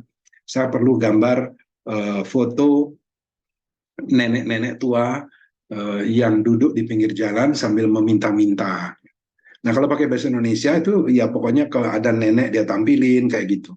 Apalagi kalau kemudian ada search-nya pakai Google Search ya. Google Search kemudian ada pilih image itu, wah gambar macam-macam keluar semua. Terpaksa harus kita pilih lagi, itu banyak sampahnya bahkan. Tapi kalau pakai DALL-E yang pakai bahasa Indonesia sudah terfilter. Yang betul-betul muncul adalah nenek. Itu karena artificial intelligence mempunyai kemampuan untuk merecognize wajah, merecognize model, format, bentuk gitu ya. Jadi dia bisa membedakan kucing dengan kambing dan sebagainya. Nah, itu sudah jauh lebih baik. Dan dengan DALL-E itu kalau kita pakai bahasa Inggris dia lebih baik lagi. Waktu dicontohkan kemarin tuh gambar nenek-nenek ditampilin itu tapi sudah terfilter dengan baik. Ketika pakai bahasa Inggris betul-betul yang sedang meminta-minta di pinggir jalan, kelihatan tangannya sedang ditengadahkan begitu, dan di pinggir jalan backgroundnya itu udah kelihatan sesuai dengan yang kita mau. Saya rasa itu contoh-contohnya dalam hal mencari informasi di kalau dulu kan kita pakainya Google ya, search gitu, apa kita search. Kalau sekarang pakai yang sudah canggih. Microsoft Bing menurut saya cukup baik ya, bisa dipakai untuk beberapa hal tertentu. Kalau developer atau programmer itu barangkali selain ChatGPT pakai Bing juga lumayan bagus, terutama kalau kita pakai platformnya Microsoft. Itu kelihatannya dia cukup pandai mengajari kita, membantu kita mengcoding ya, membuat coding dan seterusnya. Kalau untuk keperluan akademisi, ChatGPT pilihan yang paling pas menurut saya, karena kalau mau bikin paper, bikin makalah apa gitu, ChatGPT jago itu bantu kita bikin. Mulai dari kasih pilihan judul, tolong dong saya mau buat kayak gini, tapi judulnya saya bingung apa gitu. Dia kasih saran, nomor 1 judulnya ini, nomor 2 judulnya ini. Termasuk bahan presentasi saya judulnya juga saya ambil dari ChatGPT. Oke. Nah, ini hal-hal lain dari operasional hotel itu yang juga bisa dioptimalisasi menggunakan AI. Menggunakan AI untuk security jelas, ya. Dia bisa face recognition, ya. Dia bukan hanya face, tetapi juga bisa body language. Dia bisa kenali gitu ya, bisa diidentifikasi. Supply chain di inventory di bagian persediaan itu juga sangat membantu AI gitu dan seterusnya. Jadi banyak bidang bagian-bagian lain yang terbantu oleh AI. Nah, untuk bagaimana operasional hotel menjadi bisa lebih efisien sehingga room rate bisa lebih dipertahankan tidak terlalu tinggi sehingga affordable sehingga terjangkau oleh pasar tapi hotel tetap untung, tetap memperoleh margin. Kira-kira begitu, itu tujuannya. Sekarang kelihatannya itu masih belum semua orang ngangguk kalau saya ngomong itu karena memang kenyataannya demikian. Pertama yang jadi kendala adalah uh, uh, teknologinya masih mahal. Jadi kalau jadi gini, hotel itu tidak saya sarankan untuk bikin semuanya itu ngerekrut orang yang bisa bikin semua yang kita ceritakan dari awal tadi. Tidak. Gitu. Hotel tetap harus berada pada core bisnisnya, yaitu jual layanan yang memuaskan dan berkesan tadi. Itu core-nya di situ. Jangan ngurusin yang lain gitu. Yang lain itu biar yang ahlinya yang buat, kira-kira begitu. Nah, semakin banyak permintaan, artinya para ahli itu bikin satu untuk banyak hotel, itu maka akan bisa share daripada cost-nya, sehingga bisa lebih murah. Apalagi sekarang kalau sudah ngomong kelasnya itu adalah global, itu kita tahu sendiri, bahkan bukan hanya murah, tetapi gratis. Contoh misalnya, saya pakai Google itu gratis, Google email, pakai Gmail gratis, pakai Maps, Google Maps gratis, pakai Google Lens itu saya sering sekali pakai untuk deteksi sesuatu, identifikasi sesuatu, itu juga gratis ya. Saya foto-foto dari handphone saya connect langsung ke Google Drive-nya gratis, gratis semua.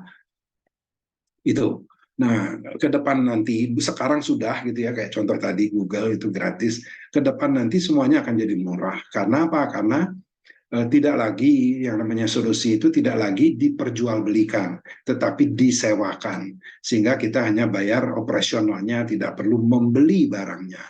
Tidak perlu membeli solusinya, kira-kira demikian. Semakin banyak hotel yang kemudian mengangkat demand, itu tentu solusi akan jadi semakin banyak orang menyediakan dan terjadi persaingan, lalu kemudian menjadi semakin murah. Nah, sebagai bagian akhir, lalu apa? Saya sempat tulis nggak ya? Coba saya ngintip dulu. Oh oke, masih ada ternyata. Maaf. Nah, ini karena saya siapin materinya tadi, jadi buru-buru nyiapinnya. Dan ini pertama kali saya presentasikan juga, sehingga nggak terlalu hafal masih. Jadi rupanya saya sempat untuk menyiapkan contohnya dalam hal human resource. Jadi tadi di awal kita sudah ngomong bahwa human resources ini itu akan jadi semacam tulang punggung nanti ya, gitu dari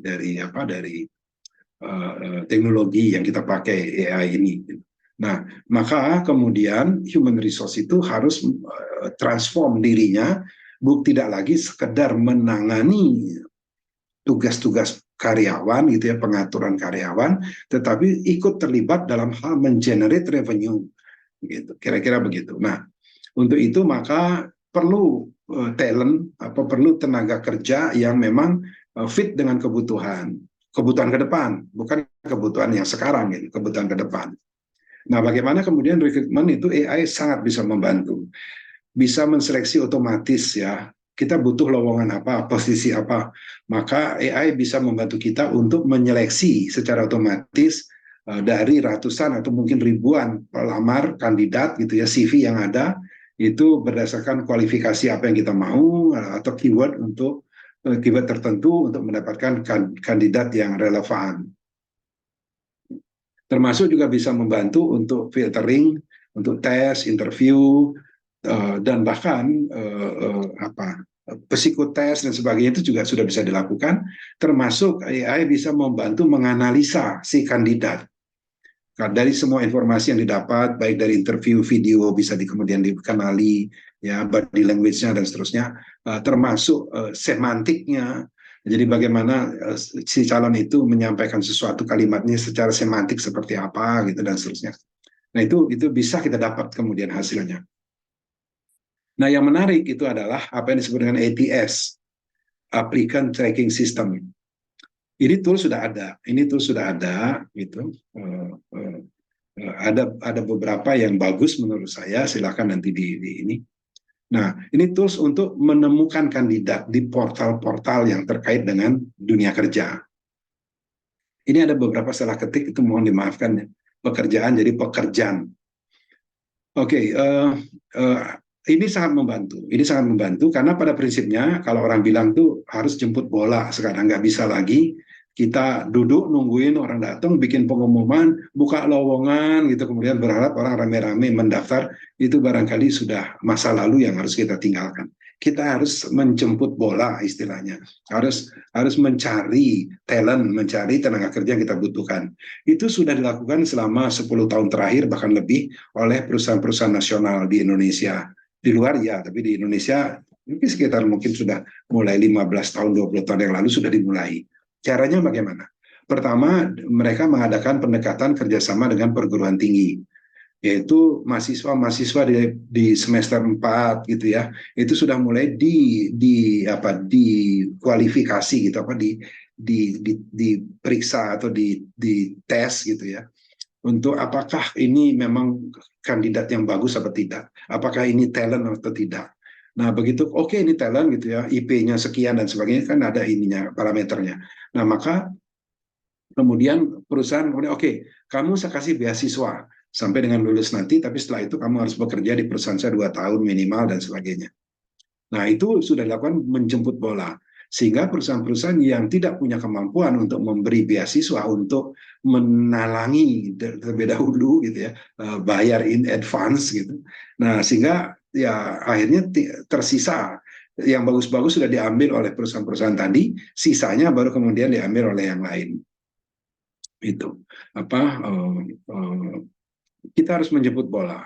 Nah sekarang dengan adanya internet, dengan terbukanya digital, maka kita tidak perlu lagi modal cukup besar untuk beasiswa, karena biasanya beasiswa itu paling nggak setahun 2 tahun gitu ya sebelum kita bisa pakai tenaga kerjanya. Nah sekarang dengan ATS ini kita bisa minta bantuan ATS gitu ya, dan setahu saya ATS yang bagus itu sudah link dengan LinkedIn, dengan Jobstreet ya, Indeed dan seterusnya. Ya Indonesia ada Careerpad masalah yang regional. Nah itu bisa digunakan untuk pencocokan skill misalnya. Saya butuh skillnya keterampilan apa, nanti si ATS bantu cariin. Oh ada tuh di LinkedIn dia posting, oh ada di Jobstreet dia listing dan sebagainya. Jadi kita dalam memburu talent itu dibantu oleh ATS, karena ATS itu sudah jadi di IT, di teknologi itu ada yang disebut dengan API ya. API itu adalah sarana atau media untuk menghubungkan satu aplikasi dengan aplikasi lain, kira-kira gitu. Sehingga masing-masing kemudian aplikasi bisa saling interchange information, bertukar-menukar informasi. Nah, berdasarkan teknologi itulah kemudian sangat dimungkinkan ATS bisa mengetahui kalau kita ada position, ada jabatan lowong, dan dia bisa kemudian cari di portal yang ada, yang mana yang cocok skillnya dengan yang kita minta, itu kemudian disodorkan ke kita. Tentu nanti berikutnya kalau kita memang perlu ya kita harus hubungi Jobstreet misalnya, nemu di sana ya kita harus hubungi Jobstreetnya. Jadi bukan si ATS ini bukan pencuri data, bukan hacking ya, bukan hacker, bukan yang ngambil data, tapi dia menghubungkan kita dengan portal-portalnya. Daripada kita sendiri harus berlangganan, kebayangkan kalau berlangganan hanya satu, ya berarti betul-betul ngandalin di situ. Kita posting job vacation juga di situ saja gitu. Itu sudah tidak lagi zamannya. Zamannya sekarang adalah memang semua harus berkumpul jadi satu. Seperti yang di awal tadi, jangan ngomong Vietnam, Malaysia adalah kompetitor kita, itu keliru. Sama seperti di supermarket. Di supermarket katakan kita memproduksi sampo cuci rambut. Nah, Di situ harus justru dikumpulkan, dijejer dengan kompetitor, dengan sampo merek lain dijejer di situ, supaya kemudian terjadi orang datang ke situ untuk pilih, gitu. Nah, itu kira-kira perilaku para pebisnis atau para konsumen sekarang ini, sehingga dalam hal rebutan tenaga kerja yang berkualitas itu memang juga harus melalui banyak portal yang kita harus buka gitu. Idenya kira-kira begitu. Nah, itu yang pertama. Kemudian saya nggak tahu, saya menyantek dulu apakah sudah saya tulis. Oh ya, sudah.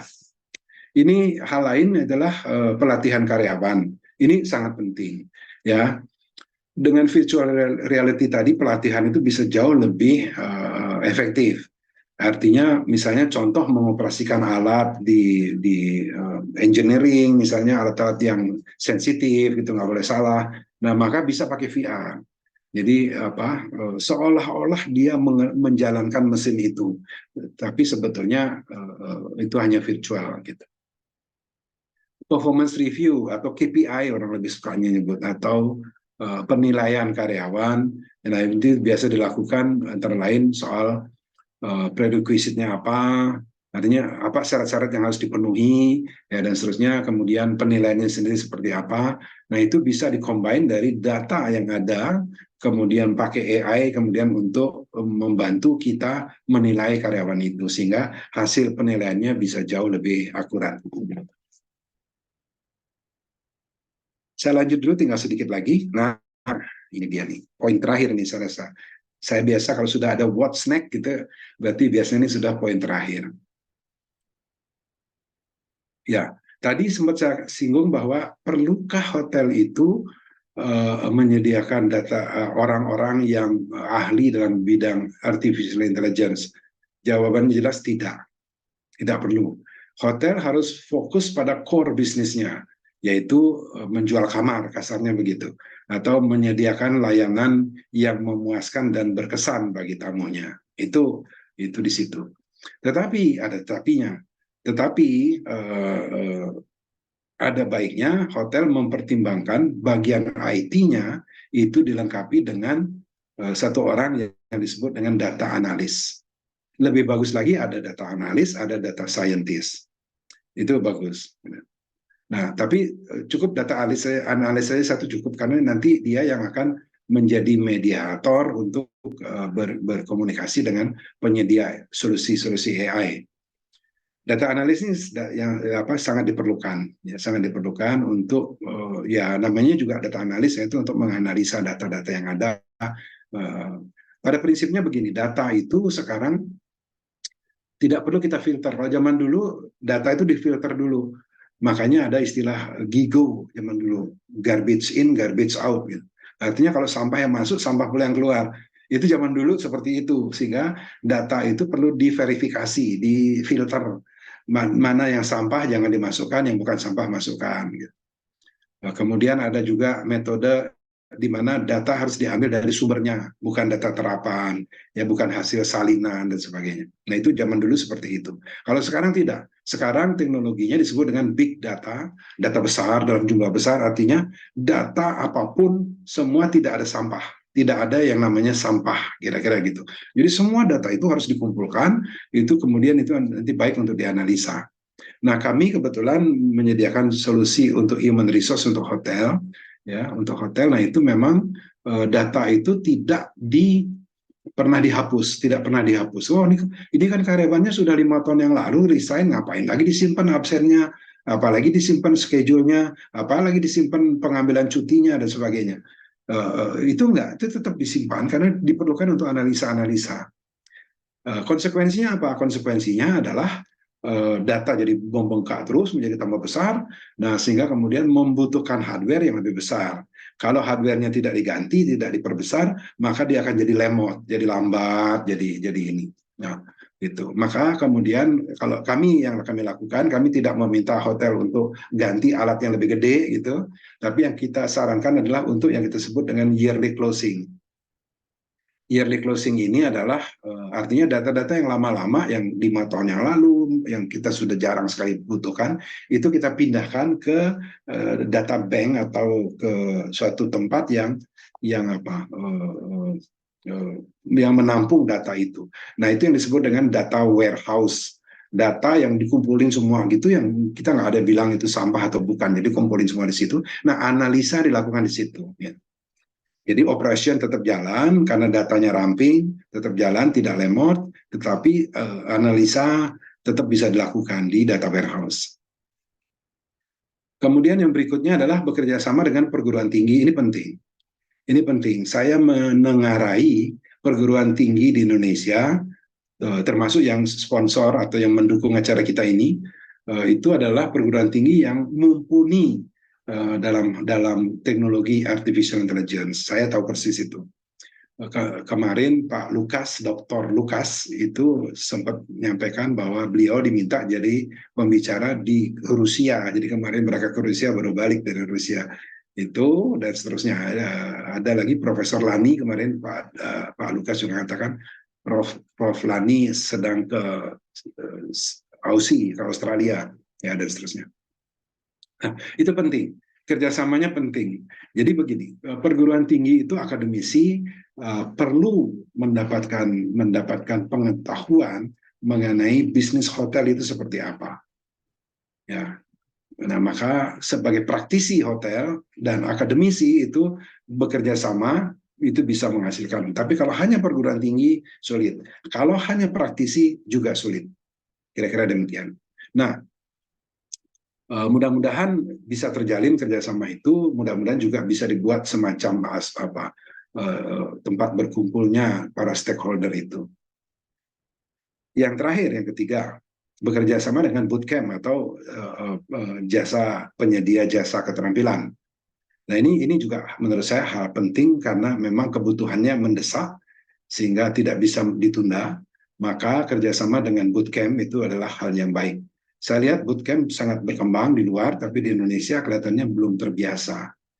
Belum terbiasa. Hanya segelintir mahasiswa kita yang double degree, ya, kuliah di 2 fakultas berbeda gitu, atau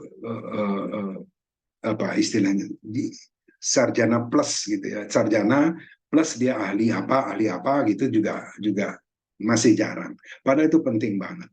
Jadi selain kita menyandang ijazah sarjana gitu ya, jadi punya level keterampilan, juga kita punya pengetahuan atau keterampilan lain yang lebih fokus kepada disiplin ilmu atau fokus kita mau di mana, kira-kira begitu. Nah, banyak yang dari luar masuk ke Indonesia, dan saya kemarin sempat berbicara dengan salah satu bootcamp namanya praktikum, kalau sekarang namanya Triple Ten. Triple Ten itu Anda bisa browse nanti di internet, Triple Ten. Nah, itu mereka menyediakan bootcamp itu online untuk data analis, data scientist gitu, dan bahkan juga developer juga mereka ada. Nah, ini penting. Kenapa saya sarankan, karena dia online gitu, sehingga bisa dari rumah, waktunya juga tergantung kita. Kalau pagi ada kuliah, ya saya sorenya ngelowong, ya sorenya saya belajar, saya berlatih gitu. Dan beberapa hal lain yang disediakan itu yang memang diperlukan, ya data analis, data scientist gitu diperlukan. Kedua, mereka juga kalau nggak salah menyediakan garansi akan mendapat pekerjaan gitu kalau mengikuti bootcamp mereka. Nah, mengenai biaya saya nggak tahu, mungkin saja masih ada sebagian dianggap mahal. Tapi perlu dipertimbangkan terutama untuk mereka yang memang kuliah di AI, di IT ya. Nah, itu perlu punya keterampilan itu. Dan untuk hotel, saran terakhir saya mesti dimulai dari sekarang. Walaupun itu tadi banyak saya bilang nanti gitu. Tetapi ya dimulainya dari sekarang. Sehingga pada saatnya nanti kita sudah siap untuk itu. Saya rasa demikian, dan bagian terakhir silakan mau difoto, itu ada nomor WA saya dan email saya. Saya rasa demikian Pak Marastika Pak Marastika Wicaksono yang bisa saya sampaikan. Tinggal sisa waktu sedikit aja untuk tanya jawab, tapi saya kembalikan ke Pak Marastika. Terima kasih. Baik, terima kasih Pak Sandi. Sangat menarik sekali perbincangannya tentang AI yang ada di tentang hospitality, baik itu tentang pelayanan dan kualitas servis yang diberikan hotel, maka akan perlu terbantu dengan teknologi yang diadopsi di 5.0 ya. Oke, di sini apakah ada pertanyaan? Kalau ada pertanyaan, kita masih ada sisa waktu sekitar 10 menit. Ini ada pertanyaan ya di chat Zoom. Karena Pak Sandi di chat Zoom ya, saya sepertinya dengan Mas Muhammad Karunia, dia Pak Doni, profesi akuntan praktis. Saya mau bertanya Pak, apakah AI dalam perhotelan bisa menghitung kos per segmen usaha seperti F&B, kemudian kitchen, housekeeping, cafe, room service, dan lain sebagainya? Mengingat perhitungan kos per unit ini agak kompleks, apalagi sampai dengan cost unit. Terima kasih. Ya, sama kita cost benefit analysis ya Pak ya, ini seperti itu. Oke, pertanyaannya bisa langsung dijawab apa gimana Pak? Boleh Pak. Saya rasa langsung aja biar nggak terlewat nanti, karena waktu juga tinggal mepet sekali. Ya, jadi kenapa itu jadi persoalan? Itu kalau menurut saya yang saya lihat bahwa memang sebelumnya itu kita sistemnya itu apa kalau orang bilang beli ketengan. Beli ketengan itu maksudnya artinya sistem untuk keperluan A beli dari vendor A, keperluan B beli dari vendor B. Nah itu memang jadi masalah kan. Dan itu bukan hanya di hotel tapi juga di yang usaha lain, bidang-bidang lain juga iya. Nah maka kemudian belasan tahun yang lalu juga mulai ada ide orang untuk membuat apa yang disebut dengan ERP, ya Enterprise Resource Planning. Artinya membuat suatu aplikasi yang utuh dan terintegrasi secara penuh. Nah itu yang sekarang ini lagi dibuat, lagi in. Sehingga semua terintegrasi, sehingga lalu semua informasinya dikumpulkan di tempat yang sama, dan semua orang menggunakan data yang sama. Kira-kira begitu. Nah, oleh karenanya ERP itulah kemudian apa yang disampaikan tadi ini termasuk salah satu yang kemudian jadi lebih mudah untuk dihitung. Jadi cost per unitnya lebih mudah dihitung gitu karena datanya sudah di satu tempat. Jadi tinggal sekarang kesepakatan antar unitnya sendiri, antar departemennya itu tentu perlu ada kesepakatan. Kalau biaya ini siapa yang nanggung? Itu memang sering terjadi. Maintenance daripada sistem, siapa yang nanggung? Apakah itu termasuk budgetnya IT atau budgetnya human resource gitu? Itu masih hal-hal yang selalu. Sebetulnya ada juga yang mungkin share gitu ya, share cost itu juga bisa, sehingga tinggal disepakati kalau kondisinya begini, costnya siapa yang nanggung, berapa persen dia nanggung dan sebagainya. Nah, semua itu dibuat regulasinya, formulanya dibuat, maka sistem akan bisa kita perintahkan untuk mengerjakan itu. Mudah-mudahan ini bisa menjawab kalau dikerjakan manual memang itu yang sering terjadi. Ya mohon maaf, mudah-mudahan saya salah. Yang sering terjadi satu departemen dengan departemen lain jadi ribut ya Pak. Enggak dong, ini dong, itu dong gitu. Mudah-mudahan menjawab untuk Pak Muhammad Karunia. Baik, terima kasih Pak atas jawabannya Pak Sandi Kusuma. Oke, ini ada pertanyaannya lagi Pak. Oke, Pak Sri Jaulia tertarik nih untuk melakukan riset di bidang ini dan kerjasamanya nanti bagaimana Pak? Infonya. Ya, Mas ya. Baik, research ya penelitian itu perlu sekali dan sangat mendesak kebutuhannya. Terutama tentu stakeholder pertamanya adalah perguruan tinggi yang membidangi juga IT atau AI, ya Atmajaya, BINUS. UI bahkan dia punya laboratorium juga sudah seperti di BINUS, seperti di Atma dan seterusnya. Nah itu mereka sudah siap. Itu menurut saya mereka sudah siap. Tinggal kemudian bagaimana kita bekerja sama dengan mereka dari perguruan tinggi. Kemudian mungkin kalau perguruan tinggi itu seringkali ada missing link dengan bisnis. Ya, saya percaya kalau ada dari perguruan tinggi mungkin nggak ngeh kalau sekarang di daerah Kemayoran tuh banyak pebisnis dari luar, pebisnis kelas dunia ada di situ gitu. Mungkin nggak tahu gitu kan, itu yang saya sebut ada missing link. Nah, makanya diperlukan ada praktisi di situ, diundang. Jadi praktisi dalam hal ini pengusaha IT itu bekerja sama dengan akademisi membentuk semacam komunitas gitu. Nah, kita bisa di situ, kemudian siapa punya ide untuk melakukan penelitian apa dilempar di situ dan seterusnya, digodok di situ. Dan saya sangat yakin vendor juga akan siap, bukan hanya vendor, saya rasa pemerintah bahkan sudah mempunyai budget untuk itu. Jadi penelitian bisa dilakukan, gitu. Dan hasilnya tentu akan berguna juga untuk kita semua. Nah, tetapi kalau kemudian terjadi rekayasa, terjadi apa? Kalau bagus saya ambil sendiri, kalau jelek saya baru lempar ke publik. Nah, kayak gitu ya tentu itu di luar kewenangan saya untuk mengatur ya kira-kira demikian. Tapi kalau memang artinya bisa regulasi diatur sedemikian rupa sehingga ini betul-betul untuk kemajuan kita di Indonesia, wow, saya pikir keinginan kita untuk 100 tahun nanti menjadi negara maju akan tercapai. Jadi saya rasa begitu, jadi silakan. Nanti, nah kalau di praktisi saya sangat sarankan untuk kita, adik atau Bapak Reza Aulia itu menghubungi asosiasi yang namanya Aptiknas, Asosiasi Pengusaha Teknologi Informasi dan Komunikasi Nasional. Itu yang saya tahu Bapak asosiasi yang aktif dan membernya cukup banyak, ada di 30 provinsi di Indonesia, cukup besar, dan itu sangat dipandang oleh vendor dari luar, dari Taiwan, dari Korea, itu pada datang ke situ, nah, sehingga layak untuk. Nah, kebetulan di bidang saya ikut di pengurus DPP di situ, dan kebetulan di salah satu bidang saya itu ada yang menangani AI, itu Pak Karim namanya. Nah, itu yang kemarin menginisiasi membuat lomba AI ya, lomba AI yang sekarang sudah mencapai grand final kalau nggak salah. Nah, ini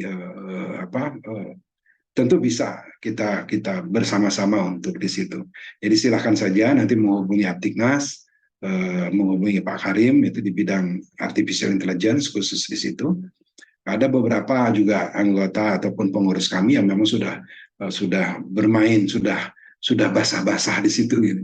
Kira saya rasa begitu Pak Reza Aulia. Mudah-mudahan bisa menjawab. Nanti bisa bekerja sama ya Pak ya, terkait dengan riset ini ya. Betul, betul. Oke. Oke, ada lagi yang ingin tanyakan para peserta webinar? Oke.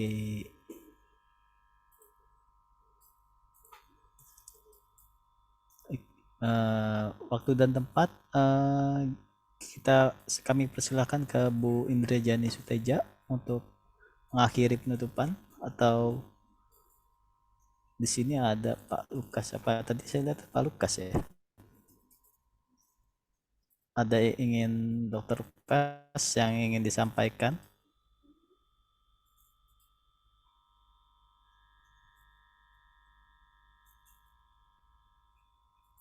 Sepertinya belum ada. Bentar.